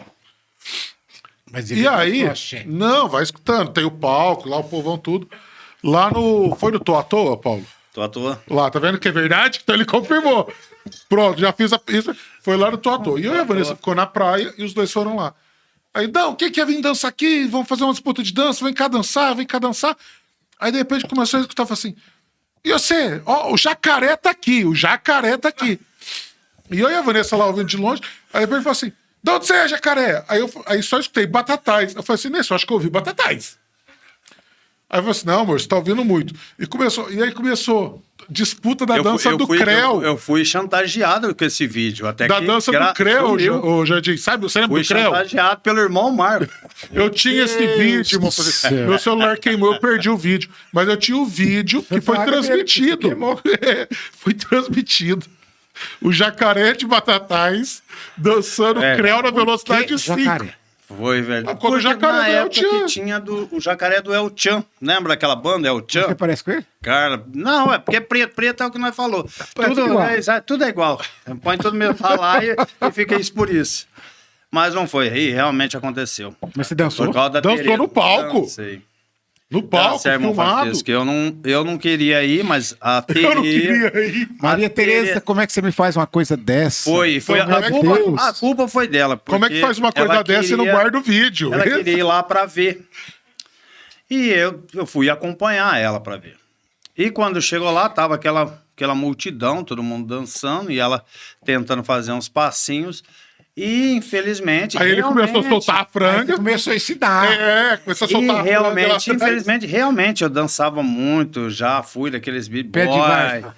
Já era b-boy, dançava muito, disputava campeonato na região. Olha, já. Vai. E aí comecei, e aí eu comecei a fazer uns passinhos. E infelizmente aí começou a eliminação de pessoas e eu continuei ali naquele meio. E foi dançando. Até que chegou na final e eu estava nessa final. Final de 5. Oh, meu Deus do céu. E aí, foi até Maria o final. Fernanda, existem coisas que só a comunidade oferece. O apresentador E foi. animado, né, Paulo? Ele era muito animado. Esse animal. Ele era muito animado. Ó, cuidado. Ai, jacaré! Vem cá, jacaré! E aí foi, infelizmente, aí foi. O irmão Marco, ele é tão assim que ele Ele chegou... saiu correndo lá da praia e meio. Não vi. Não, ele não viu, mas aí tentou, ele rapaz. foi atrás na Não, mas sabe quando você pousada. escuta assim? Aí ficou. Aí na hora que terminou, eles vieram, esse Paulo com uma cara de não sei. E a Tereza cascando o bico. Ah, vocês perderam. Vocês perderam. Mas o quê? Vocês não ouviram? Não, vocês perderam. E aí foi o quê? Aí ela contou. Então tudo aquilo que a gente estava ouvindo do jacaré, aquele batatais que tinha falado mesmo, e era o Paulo. Morreu o assunto, a gente ficou ali tirando o saco tudo. Chegamos no hotel. Foi no... Aí um rapaz de Brodowski, que também dançou, falou assim, ó, meu parceiro de dança. Ele E aí- filmou. aí a esposa dele falou assim, a esposa não. dele filmou. E tá filmado. Eu falei assim, não, pode mandar o vídeo agora. Filmou. Aí a gente teve esse vídeo durante um tempo aí. E sumiu, graças a Deus. E aí, Isso queimou. como Deus protege as pessoas. Tá vendo? Viu? Ser bom é bom ser fiel. Pô, Acabou mas nessa, a essa gente tá chantagem. contando assim da história, né? Acho que a gente teve uma primeira parte muito séria. Mas eu acho que eu gostaria que você falasse um pouquinho também de como que é essa vida na comunidade. Essa vida fraterna que nós temos. Como que foi experimentar tudo isso. Como que é experimentar tudo isso. Né? Porque é muito difícil viver em comunidade. Não é fácil. Não é Uma fácil. vez eu ouvi o padre... Agora, quem foi o padre? Não sei se foi o padre Douglas, mas eu ouvi falar assim, melhor coisa de viver em comunidade é viver com os irmãos. E a pior coisa de viver em comunidade é viver com os irmãos. É viver com os irmãos. Então, como que é isso daí, essa experiência tua na comunidade em si, sem falar do trabalho, mas na comunidade? Hoje, eu vejo assim, como missionário, como irmão, até eu entender o que era a comunidade que eu cheguei, eu não tinha nenhum contato com a igreja católica, com nenhuma igreja. Sempre fui aquela ovelha desgarrada. Eu vim me aproximar de Você era Jesus. batizado? Sim. Batizado, crismado. Só que não Uma frequentava. vez católico, sempre católico. Aí nunca frequentei. E aí vim entender aqui, eu vi aquele bando de doido rezando e andando, e indo em missa pra lá e pra cá, não E andando de entendia, madrugada. andando de madrugada, não entendia nem o que era uma missa, mas ficava lá no meio, porque todo mundo ia, eu ia também. Então vamos junto aí para entender. E começou a me chamar a atenção o que era esses. Na época até o pessoal falava que nós éramos, por causa do azul, né? Os Smurf. Os Smurf. Então eu falei, eu quero fazer parte disso. Foi até muito bonito.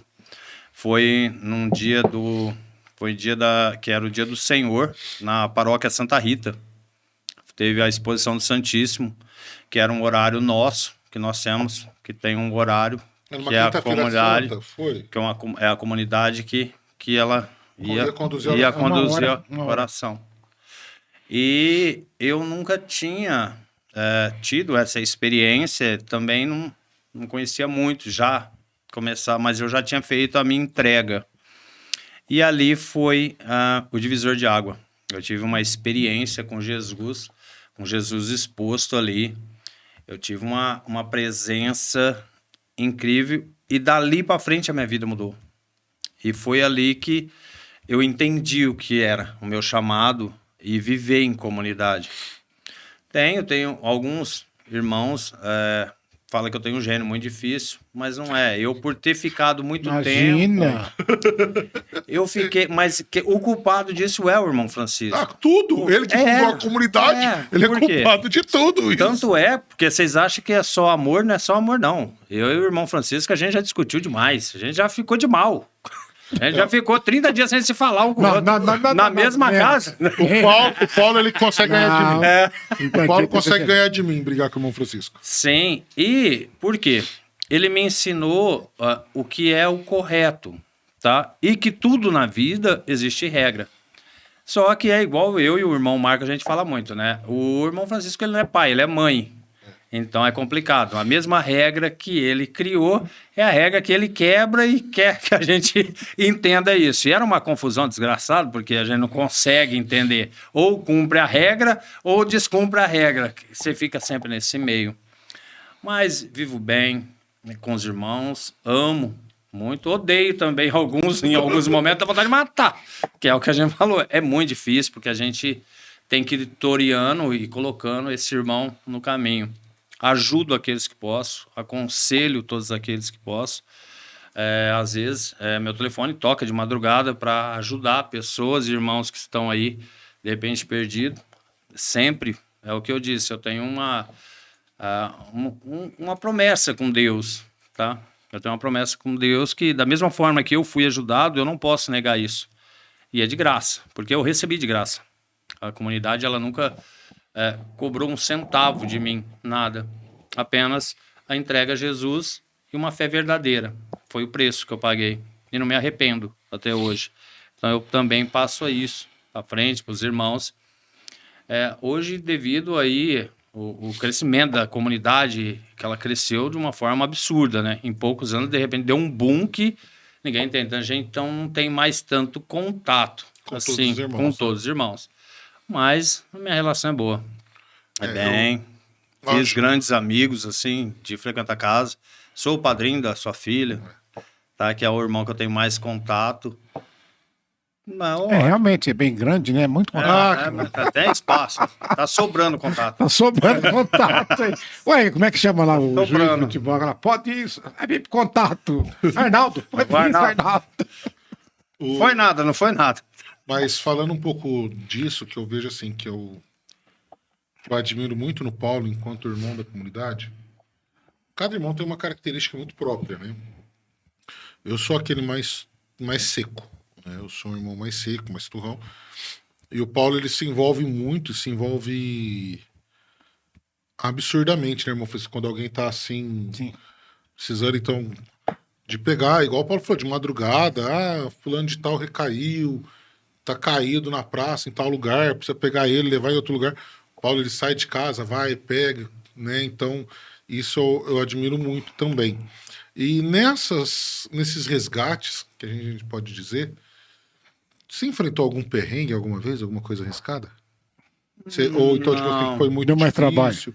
Deu mais trabalho? Sempre foi muito tranquilo, porque, assim, lógico que antes de eu ir, a minha preparação é sempre pedir que o Espírito Santo me guia e me ajuda, porque eu, pelas minhas forças, não tenho, não adianta. Eu também não tenho tudo isso de conhecimento, a gente vai muito na experiência da vivência de trabalho que a gente faz dentro da comunidade. Mas eu vou ali com o coração aberto para ajudar essa pessoa.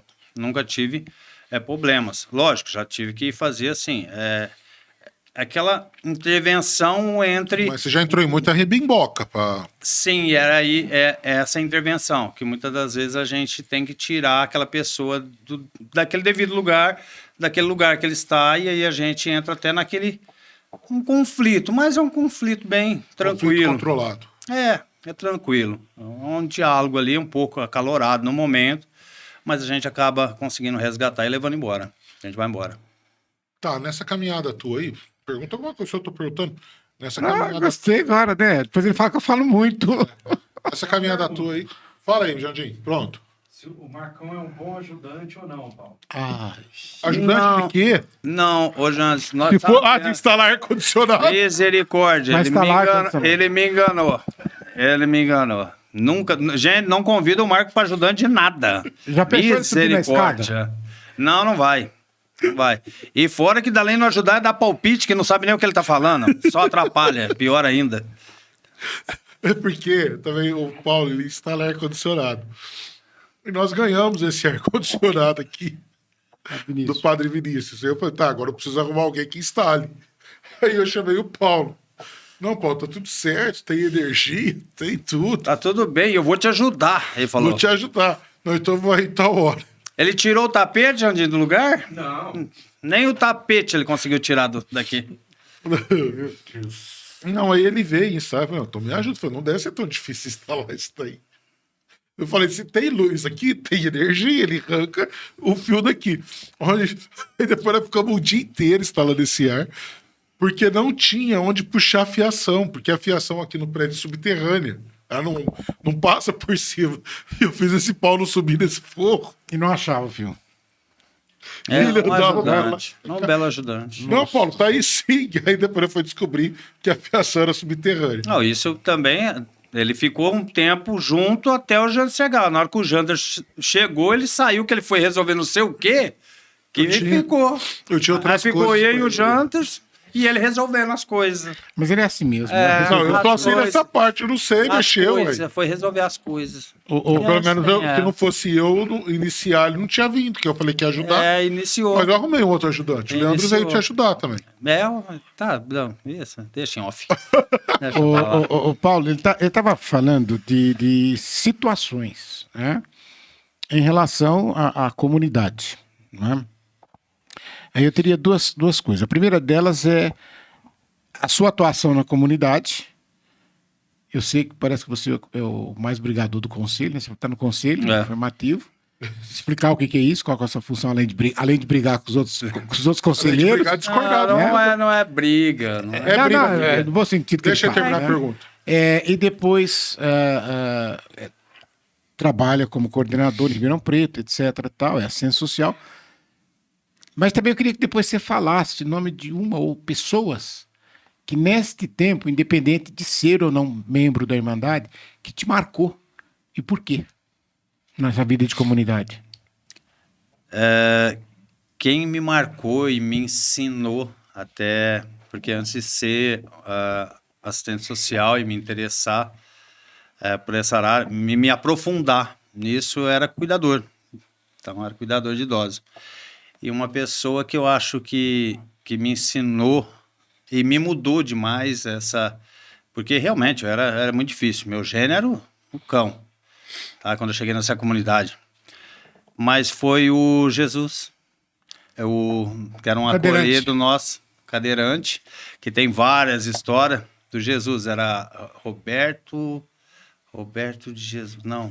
Depois eu vou falar. Como é o nome? Eu chamava ele de Jesus. Jesus. A gente chamava ele de Jesus. Mas é porque tá no nome Jesus. Tá né? no nome. Não. Tá no nome. Tá no nome, era o nome dele.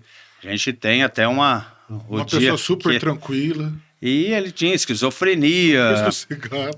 A história o histórico de vida dele, eu já falecido, mas ele me ensinou demais. Ele era, tanto é que na comunidade, quando queria mandar algum acolhido embora, ou mandar algum irmão embora da comunidade, colocava para cuidar do Jesus.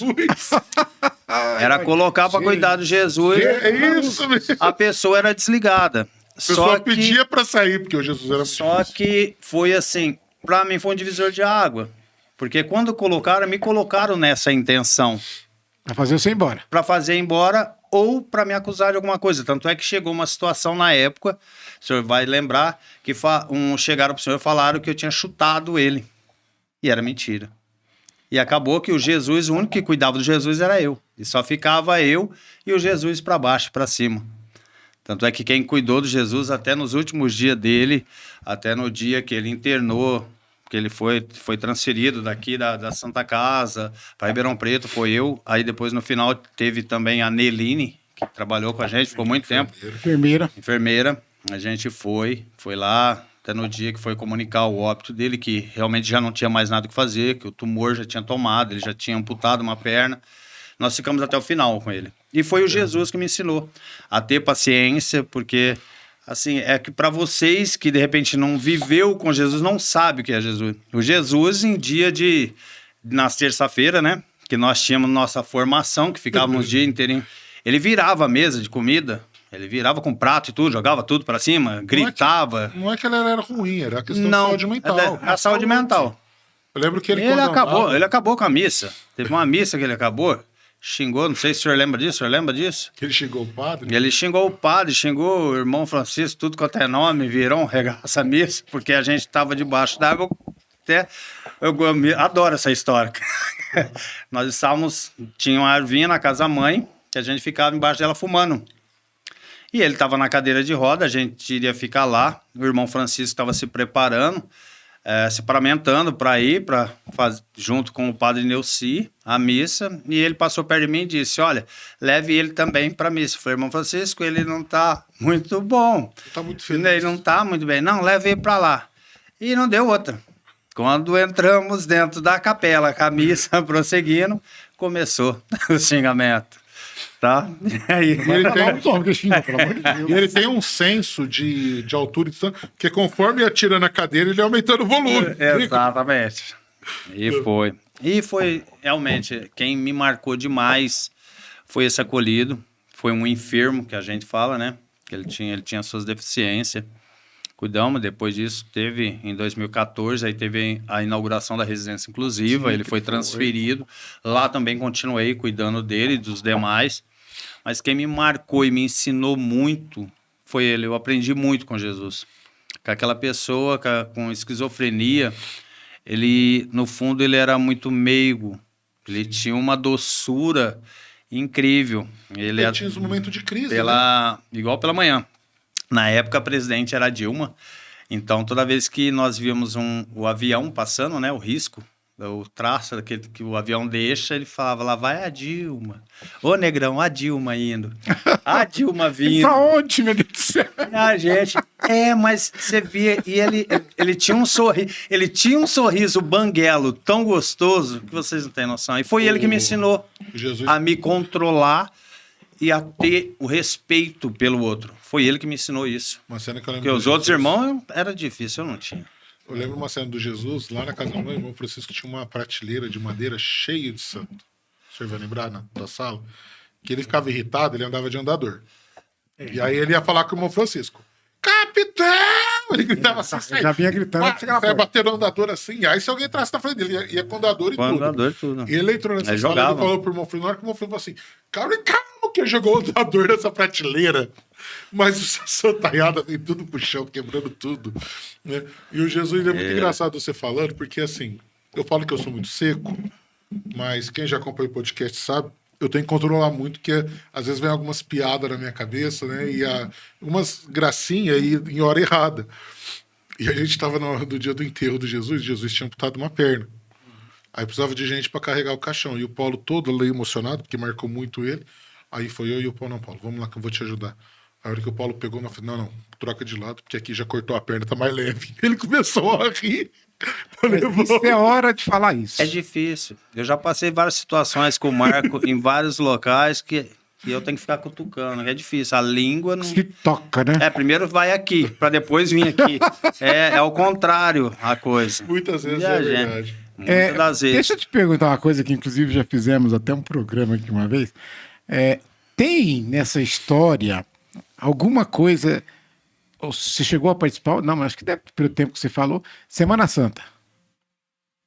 Na montagem. Montagem de dos cenários lá. cenário, tudo. Porque o mais famoso pra mim é aquele do Marcão, com as plantinhas lá, aquele agachado, mandou filmar, né?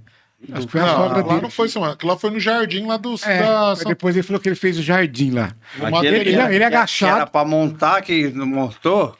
Não. A foto, tô falando da foto. A foto. Tem. Mas o jardim lá do Materês foi que eu plantei a grama assim, deixa de ser em Guarudo.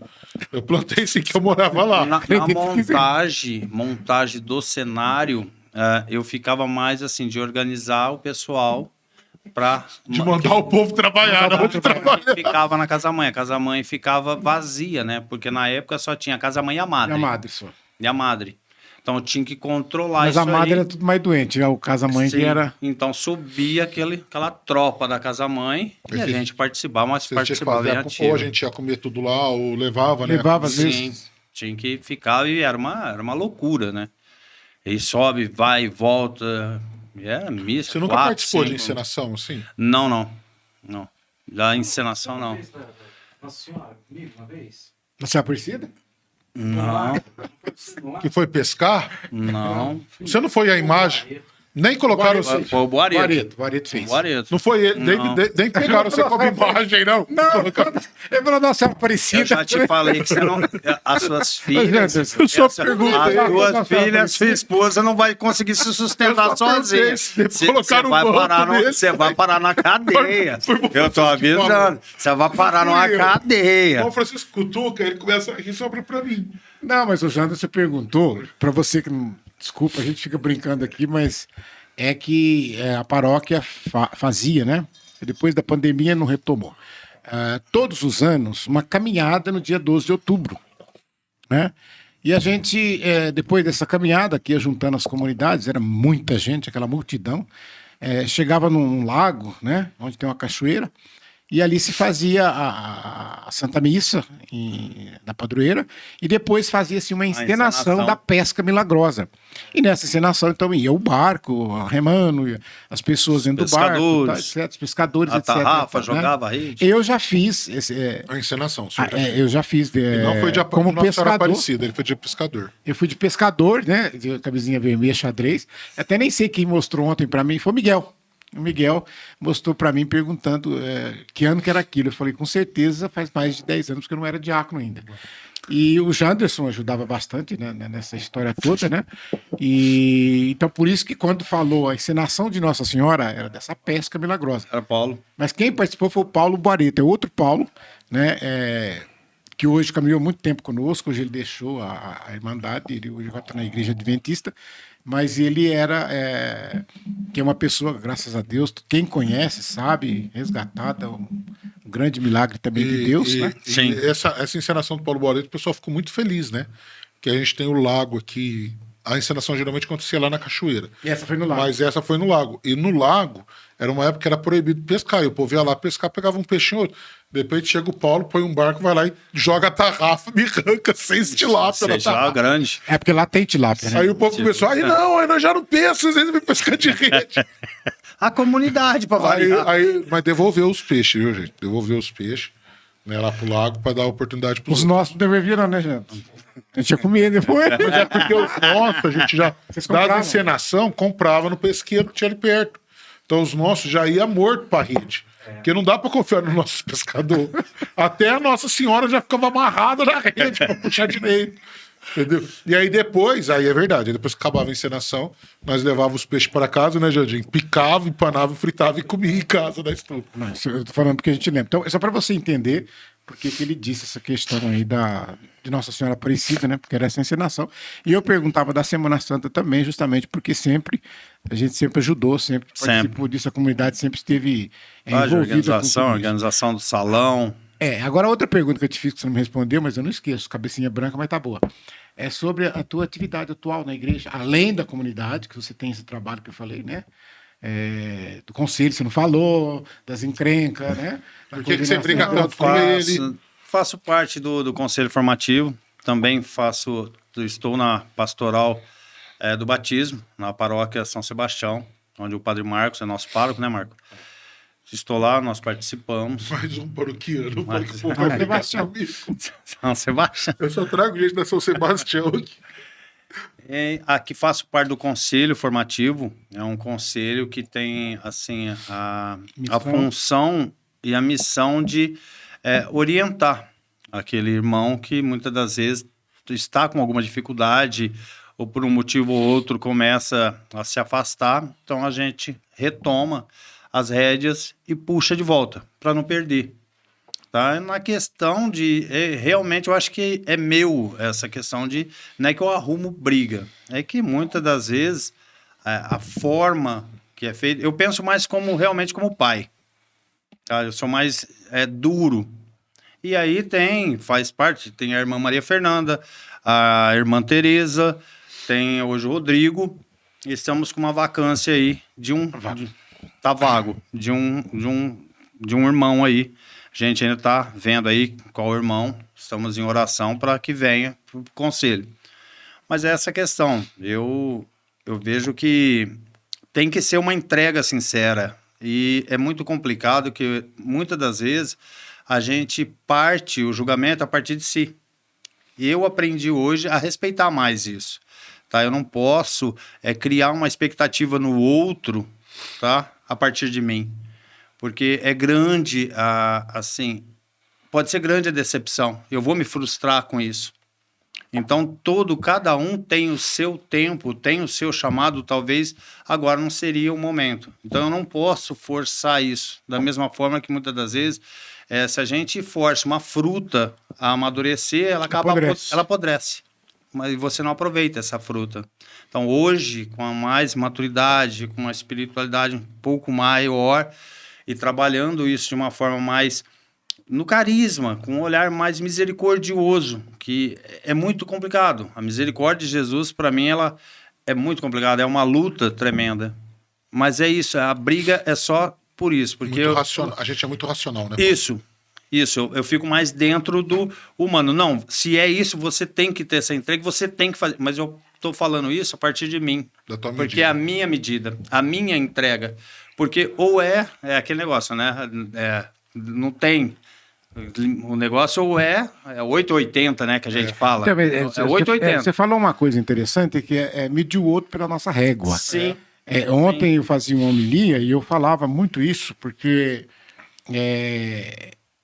realmente é tudo assim, vamos dizer assim, de repente eu acho, porque eu não consigo, então eu acho que ninguém consegue. É mais ou menos ou isso. Então, ou se eu consigo. Ou eu consigo, todo mundo é obrigado a conseguir. É isso. Eu estava e aí é onde cria uma luta, né? Esses dias eu estava com os meus alunos lá no seminário, batendo um papo, conversando, não era nada da aula em si. Nós estamos vendo um outro assunto. Mas sai o assunto celibato. Né? Então, quer dizer, para a maioria das pessoas hoje, o celibato é impossível. Ninguém consegue. Então as pessoas acham que todo mundo vive uma farsa, tal, porque de repente ela não consegue manter a continência, então ela acha que ninguém consegue. Sim. E a gente sabe que a gente precisa tomar muito cuidado com isso, porque a gente acaba abortando vocações. Sim. Né? A gente acaba abortando pessoas que, de repente, se a gente tiver essa paciência de... seria como... É um amadurecimento. Ela tem o tempo dela, tem o tempo dela. Tem aquela que nasce rompante, bonito, né? Uhum. E aí a gente dá mais... Dá até vontade de tirar aquela raquítica do lado para não atrapalhar, né? Vamos arrancar aqui. Você é feia. Né? Mas de repente, se você... de repente, se você tratar, cuidar dessa feinha, ela vai ficar talvez até mais bonita que a outra. Ela vai dar fruto. Então, e a gente tem essa questão. Não adianta, porque é do humano. Eu até compreendo isso. Eu falei do Paulo da encrenca, porque o Marco é uma da... Não é ele que está nessa vaga que está faltando, né? Mas esse é o do conselho, porque ele brigou comigo, né? Foi. E eu fez pirraça. Fiz pirraça. Eu para fazer o Marco entender, né? E aí, falando como canonista, para entender que os conselhos consultivos são consultivos. Eles não são deliberativos. Então, por exemplo, se o superior, se o bispo, se o padre tem previsto na legislação que ele é obrigado a consultar, ele tem que consultar. Ele não é obrigado a seguir o que veio da consulta, mas ele é obrigado a consultar. Sim. Se ele não consulta, é nulo o ato que ele praticou. Agora, se ele consulta, ele não é obrigado a seguir. Agora, se você pegar no código, vai estar escrito. Quando ele é obrigado a seguir, vem escrito com o consentimento. Aí sim. Mas se não está escrito isso, não. Mas eu só estou dizendo isso, Paulo, porque de repente as pessoas veem a gente, né? Acham que a gente está dentro da bolha aqui e tal, etc. Mas eu sei que a gente tem essa vida, primeiro, de paróquia, Sim. para levar para as pessoas esse sentido. Primeiro, não existe cristão católico avulso. Não tem. Você Não vai. tem que estar ligado a uma paróquia. Tá? Que é os irmãos Então- sem paróquia, né? Que nós falamos dentro da comunidade, os irmãos sem paróquia não vai. Não, porque eu costumo dizer que tem gente que não quer se vincular a uma paróquia justamente para não gerar compromisso.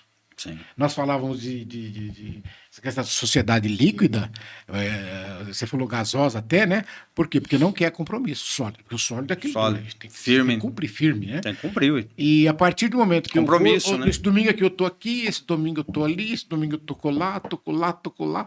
E aí eu até peguei uma dica que falar para a pessoa, acho que quem faz isso, ela, você não foi na missa domingo? Fui, mas eu tava lá, não tive. Não, mas eu fui na outra paróquia. Foi na outra. Não foi nada.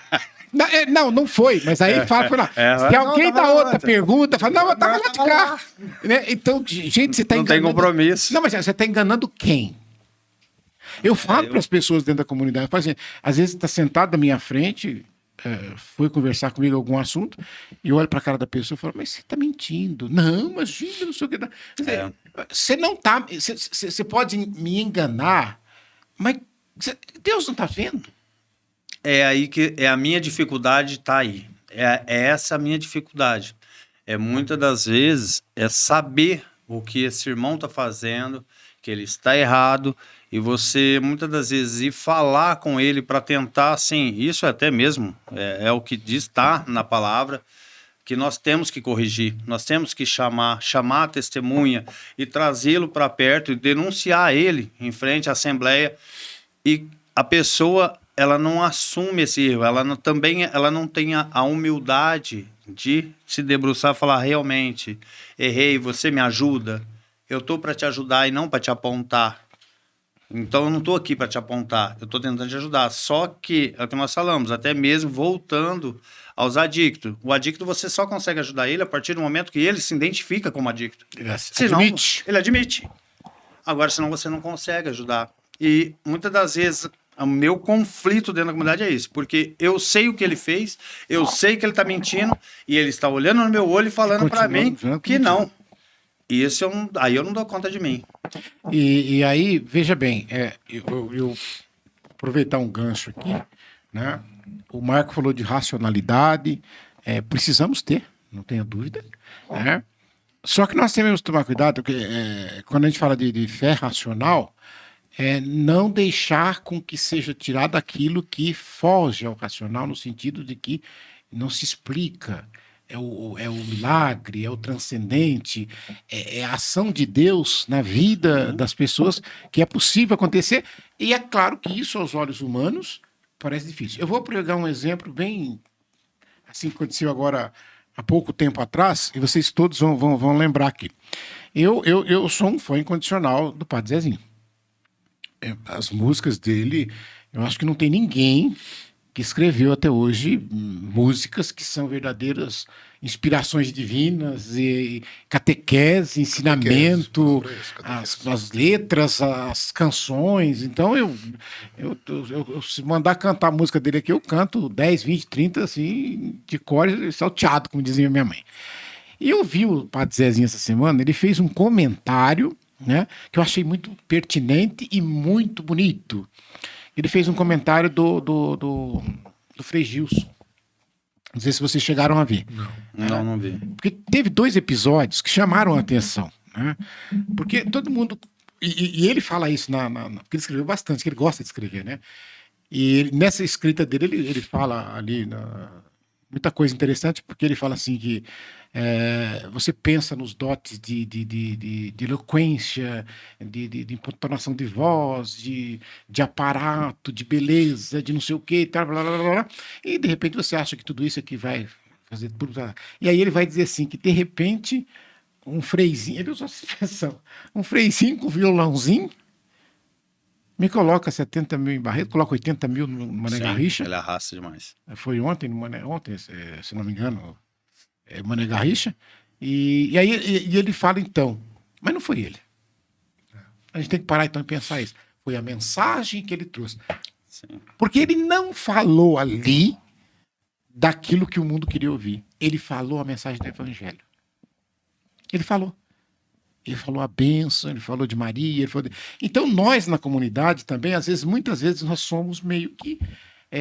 Alguns têm hora que pega essa racionalidade que não acredita que Deus seja capaz de transformar o coração da pessoa pelo evangelho. Parem e pensem, né? Nós estamos falando dele, Frei Gilson, o pessoal fala de rosário, etc. Tal. Mas da reza do terço nas nossas casas. Né?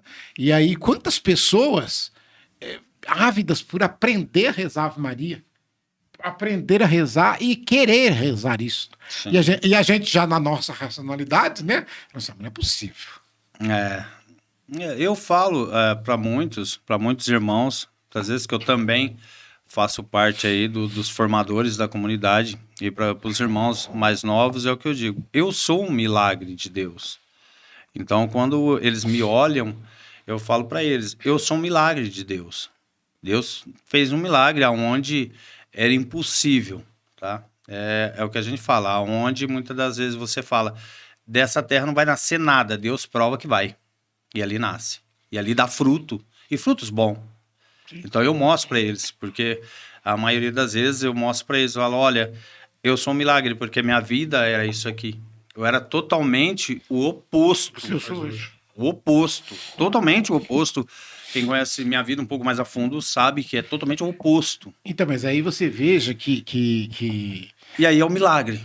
E você E agradeço a Deus por isso. Então, esse milagre Vou no Santíssimo, sempre falo para ele, obrigado. Obrigado pelo milagre que você fez por mim. Esse milagre porque passa... Não tinha Paulo, como. Eu ainda brincava ontem, né? Porque falava de humildade, né? E fala que o coração que agrada a Deus é um coração humilde. E eu dizia assim, né? Que eu também me pergunto de vez em quando, nas minhas orações, eu pergunto a Deus. Primeiro lugar, eu pergunto para ele, né? Como é que o senhor foi me achar? O Marcão é fácil de achar, que é grande. Vê de longe. Mais preto, escuro, éramos magros. Éramos. Eu pesava 59 quilos, mas assim, primeiro, como é que você foi me achar? Eu não peso 59 quilos desde meus 6 anos de idade. Paulo, olha... Como é que é? Eu nasci com 59. Como é que o senhor foi me achar em Santo Antônio da Alegria? Como é que o senhor foi me achar ali? Bom, primeiro, tudo bem, então o senhor achou. No meio do monte, a filhinha, achou. Agora, o que o senhor viu em mim? Eu falo isso. A gente pergunta, eu oriento as pessoas, conversa com Deus e pergunta, o que o senhor viu em mim? Eu falo, pega a tua carreta de pecado, com teus pecados, tudo, fala, o senhor não está vendo isso aqui, não? Ele vai dizer para você, não estou. O que a gente porque fala. A gente tem que se perguntar isso. É a misericórdia, porque é justamente porque isso. Ninguém conhece mais o Paulo do que o Paulo, ninguém conhece o Marco mais do que o Marco, porque ele tem coisas no interior dele que ele guarda as 7 chaves que a Vanessa não sabe, que a Marinês não sabe, que o pai dele não sabe, e que ele não fala para ninguém. Assim como você também, assim como eu também. Sim. Mas Deus sabe tudo isso. Assim, né? Nós, principalmente, que é uma obrigação nossa, a confissão. Então, eu acredito que o único que ouviu tudo da minha vida, o que fiz, foi o padre. Porque era necessário, eu precisava me confessar. Me confessei isso nas primeiras confissões. Hoje, é bom ir mudando um pouco. Olha o outro aqui, ó. Não segue o Marco. Não dá, tá falando, ele afunda. Ele afunda. Ele não dá. Qualquer vocação acaba com a vocação. Mas E é justamente isso, porque eu vejo muito assim, e é verdade, a história de Saulo e Paulo. Eu me baseio muito na história disso, tá? Quem era Saulo e depois o que Paulo fez pela igreja. Quer dizer, é dois extremos. E eu baseio a minha história mais ou menos nisso. Tá? Porque era isso, e é bem isso que o senhor falou. Pai, mas o senhor tem olhar nos olhos de Jesus e falar, o senhor tem certeza? Tem alguma coisa errada. E é eu mesmo. Tem alguma coisa errada, e é justamente isso, porque às vezes a gente, em momentos, a gente de silêncio, a gente para e olha para trás, fala, não tinha como eu estar aqui, não tinha como eu ser um missionário. Hoje, alguns irmãos, assim que eu digo, amigos do passado, que me vê falando, não acredito. O Marco já presenciou isso, o Marco já teve em alguns que eu levei o Marco, falei, vem aqui, eu vou te apresentar tal fulano para você ver. Esse dia ele levou, o cara falou assim, nossa, se você teve jeito. Eu não vou falar, mas se você teve jeito. Eu mas levei, agora... e não tinha como, não tinha nenhum fio, não tinha nenhuma coisa que me ligava à igreja ou me aproximasse de igreja. Não, pelo Deus. Contrário, não.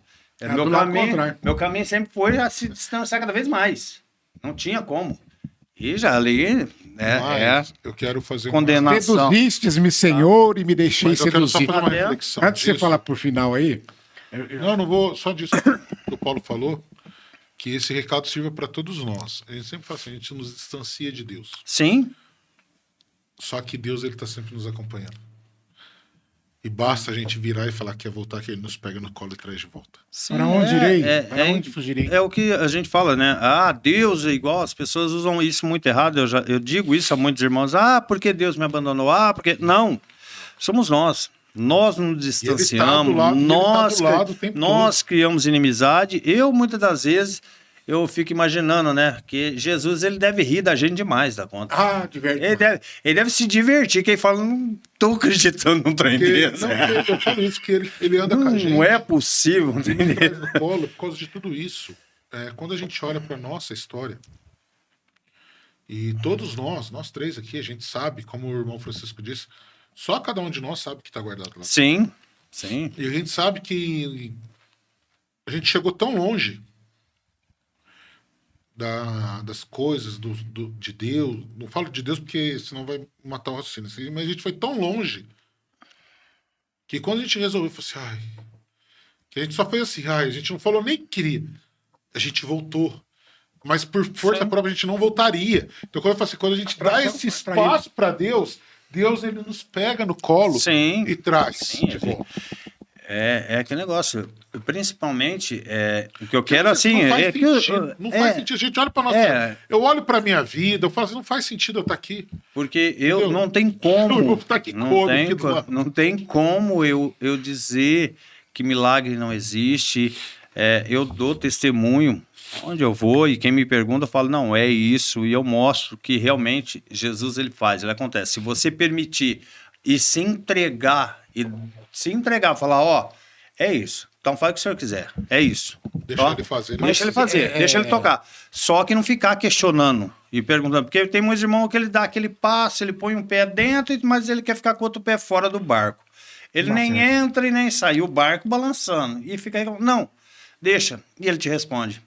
Porque Jesus, ele me transformou e ele fez tanto na minha vida que não tem como falar. E também não tinha como... assim, não tem como explicar. É inexplicável, não tem como explicar isso. Quando você fala de milagres, isso vale para todos nós. Eu sou um milagre. Eu sou um milagre. Porque se a gente parar para pensar, o que Deus fez de mim, é só um milagre para explicar. É só um milagre. Só um milagre. Eu brincava ontem no homilia, né? A última homilia. Porque eu já até falei isso aqui, falo sempre no testemunho dos encontros vocacionais, né? Família paupérrima, tá 9 filhos, oração de São Bento, um fora, outro dentro, um cada ano, tal, etc, tal. E às vezes o vizinho fala, gente, isso aí não vai virar nada, não. Você vai virar bandido. Eu falei assim, você tá doida. Só vai deixar esse menino ir pra São Paulo? E a minha mãe, ele tem que cuidar da vida, né? Ele vai virar bandido. Olha só a perspectiva. Por isso que a gente fala. E depois tudo que a gente passou, a gente fala, não, eu sou um milagre. Eu sou um milagre. Agora, Não tinha como. eu queria que você não falasse tem como. outro milagre na vida dele, né? Esse é milagre mesmo. Da irmã Maria Tereza. Fala aí, manda um abraço. Não, você não fala, ela apanha. Manda um abraço pra ela, porque também a gente já precisa caminhar pro Não, encerramento. porque senão... Oi. A irmã Maria Tereza na minha vida é a mulher que eu amo, tá? Ela chegou no momento da minha vida assim, que ela também estava num momento muito difícil da vida dela. Nós nos conhecemos dentro da comunidade. Hoje ela é irmã da comunidade. Eu a convidei para o encontro vocacional. Ela não era também, ela estava também afastada. Ia ter um encontro vocacional e eu a convidei para ela fazer parte, para ela entender o que era. E ela veio. Tanto é que ela me culpa até hoje, que ela falou o problema que você me arrumou. Mas é assim, quem é meu alicerce, né, em muitas questões. Ela também contribuiu muito, me ensinou muito. É uma pessoa incrível, de uma educação incrível. Ela vem de uma família bem estruturada, com uma educação diferente da Teu minha. Porto Seguro. Exatamente. E ela me ensinou também a dosar e a respeitar as outras pessoas, tá? A dosar, muitas das vezes, quando aquele impulso, aquele Paulo que... Não. Então, ela me ensinou. E assim, é o oposto, né? Porque ela é uma pessoa, vocês que a conhecem, ela é uma pessoa muito gentil, educada, fala baixinho, ela é meiga. E ficou comigo que era um ogro. Que era não, que é. Não, já você mudou me muito. respeita, Marco. Já Você mudou, vai- converteu, não você vai, não desvirou. não vai pro fórum. Eu tava assistindo ontem aquele filme daqueles bichinhos Eu vou lá, pro como é que fórum. chama?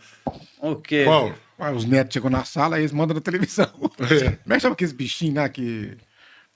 Gente, agora... Que é Stroll? Não, os Que bichinhos, bichinho? um monte de desenho lá com um monte de... Não tem é um desenho, é... Fantoche? Não é fantoche também. Nossa, é difícil. Agora Bora, ó. Gente, eu tava com o nome aqui na boca, não sai. Ajuda aí, gente. Tem a anta, que tem o leão, que tem o... Anta tem um leão. É comunidade. A comunidade? Gente, que água, O senhor tá falando da acaba a divina... água. O senhor tá falando da divina misericórdia? Jogar dentro, já fazer sacrifício, jogar dentro do vulcão. Madagascar. Madagascar. Mas você não sabe Madagascar? Madagascar. Quem sabe? Ó, Só nós tá sabe. vendo? E agora Nós eu tô tentando achar. mímica. Não, mas eu tô tentando achar a anta em Madagascar, porque não tem. Tem um hipopótamo. Tem o hipopótamo, não tem a anta. Tem um hipopótamo. Brincar assim, mas a anta é brasileiro, né? É. Acho que só no Brasil que tem anta, né? É só no Brasil. Não, Brasil, Peru aqui. Não, tem um o pedaço. Brasil tem anta, muita Bastante. anta. Bastante é a situação que nós estamos. Vamos parar por aqui, porque... Gente, E a Maria eu sei que a Tereza gente é já isso na minha vida. A gente tá encerrando, mas eu queria dar uma sugestão pro nosso produtor, o Janderson, pro Marco também. Como eu já tô de idade, se algum dia eu tiver de convalescença, não puder vir, então você chama ele. pra- Chama o Paulo, posso substituir. Já que é o sócio, então você já chama o Paulo. Já deixa o Falta Paulo. muito ainda. Tem muito aí. Meu irmão, Caminhar. mas eu quero te agradecer muito você ter aceito o convite. Foi meio de última hora, né? Como foi? Ele ficou perguntando, mas eu vou falar, não, você vai lá, a gente vai conversar. A gente sabe que Ah, vai. muito bom. A gente sabe que vai render, porque a gente tem assunto, a gente conversa demais. Te agradecer o convite, você sabe o quanto eu te amo, você sabe o quanto que isso é importante na nossa vida, na nossa comunidade. E obrigado por você ter aceito, ter vindo aqui, batido esse papo e ter inovado. Não sei se foi você que trouxe os docinhos, Não, mas não. agora eu quero ver se vai. É porque eu tenho um irmão que me ama, ele não pode saber que eu venho aqui, que o tratamento é VIP. É, tô vendo. VIP. Eu tenho um irmão aqui Depois eu que... mando a nota fiscal pra Maria Tereza. Que é a CEO da comunidade. CEO. Mas obrigado por você ter aceito, obrigado por você ter vindo. E eu deixo aí, antes do irmão, deixar o irmão Francisco também agradecer, antes de dar a bênção também, você dar suas últimas palavras. O irmão Francisco fala primeiro, depois ele fala e o senhor dá a bênção. Eu vou deixar o senhor dar a bênção hoje. Ele vai deixar. Não, eu só quero agradecer, irmão Paulo, né? Pela gentileza de ter comparecido aqui, esse momento tão gostoso, esse bate-papo tão bom. E partilhar essas experiências, eu acho isso muito importante, principalmente para você que é mais jovem, você que está chegando agora na comunidade, você que é vocacionado ainda, está no primeiro ano aí, começando a caminhar, que possa inspirar-se naqueles que já há 10, 15, 20 anos vem fazendo história, que você também possa fazer.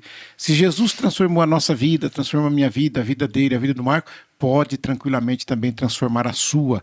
Basta o seu sim. Então, muito obrigado pela sua contribuição. Eu só tenho a agradecer principalmente ao irmão Francisco, Diácono Francisco, Capitão Ferreira, tantos nomes que a gente muitas das vezes nem sabe, mas agradeço muito pelo seu sim, tá? Por ter confiado em Deus e ter levado à frente, né? Lógico, sou. O Marco não tem também o que dizer, a gente também vive brigando, mas não se larga também. Igual esse dia eu escutei uma pessoa...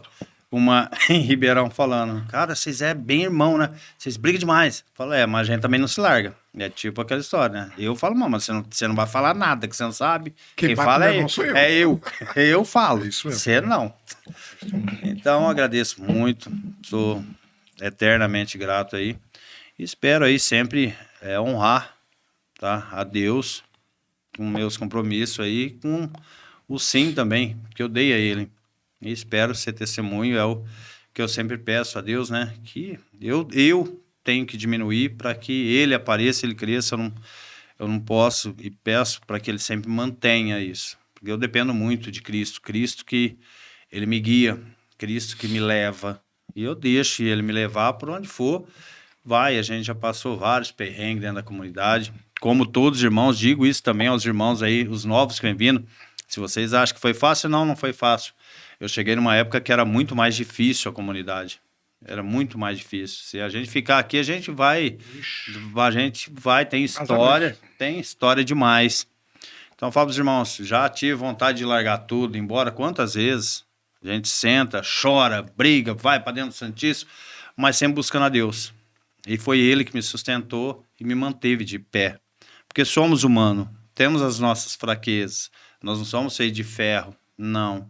É carne e osso, tá? E sofremos e é necessário muitas das vezes. Estive conversando com um irmão aqui do SEC sobre isso. Deus, às vezes, Ele permite que nós somos provados porque é necessário você provar a sua fé. Se a sua vida de oração, como Deus vai te testar, que é igual o vaso de barro, né? É o vaso de barro.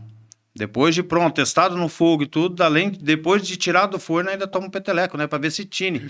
Porque se não tinir, desmancha, é quebrado e volta para a mesa, volta a ser barro, até dar o ponto certo.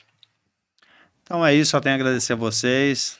E é isso aí, pessoal. E eu vou tentar achar o vídeo dele dançando Creu em Porto Seguro e trazer jamais aqui no podcast. Jamais. João Francisco, sua bênção. Vamos pedir de Deus a bênção em homenagem ao nosso irmão Paulo Henrique, né? O Senhor esteja convosco. Ele está no meio de nós. Por intercessão da bem-aventurada sempre Virgem Maria, de São José, seu castíssimo esposo, de São Carla Cuti, patrona desse estúdio, de São Benedito, desça sobre nós a bênção de Deus Todo-Poderoso, Pai, Filho e Espírito Santo. Amém. São Benedito foi em homenagem ao seu irmão Paulo. Até a próxima semana em nosso podcast. Então, o Benedito é padrinho dele. É padrinho do irmão. Ele conseguiu nem encerrar.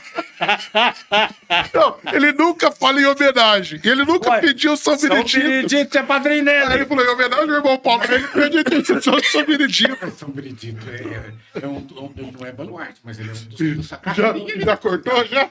Não, lá ele tá gravando aí. Mas ele nunca. Em homenagem ao irmão Paulo. E São Benedito. Eu falo, isso aí é a gente só... Até a semana que vem, gente. Obrigado. Tchau, tchau.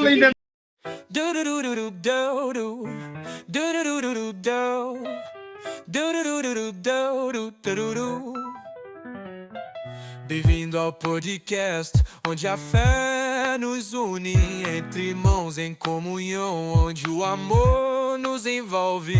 Com Cristo ao nosso lado, somos luz na escuridão. No podcast há esperança em cada coração. Entre irmãos, no podcast encontramos paz na comunhão. Nossa força se faz. Com Cristo ao lado, nosso guia fiel. Entre irmãos, no podcast rumo ao céu.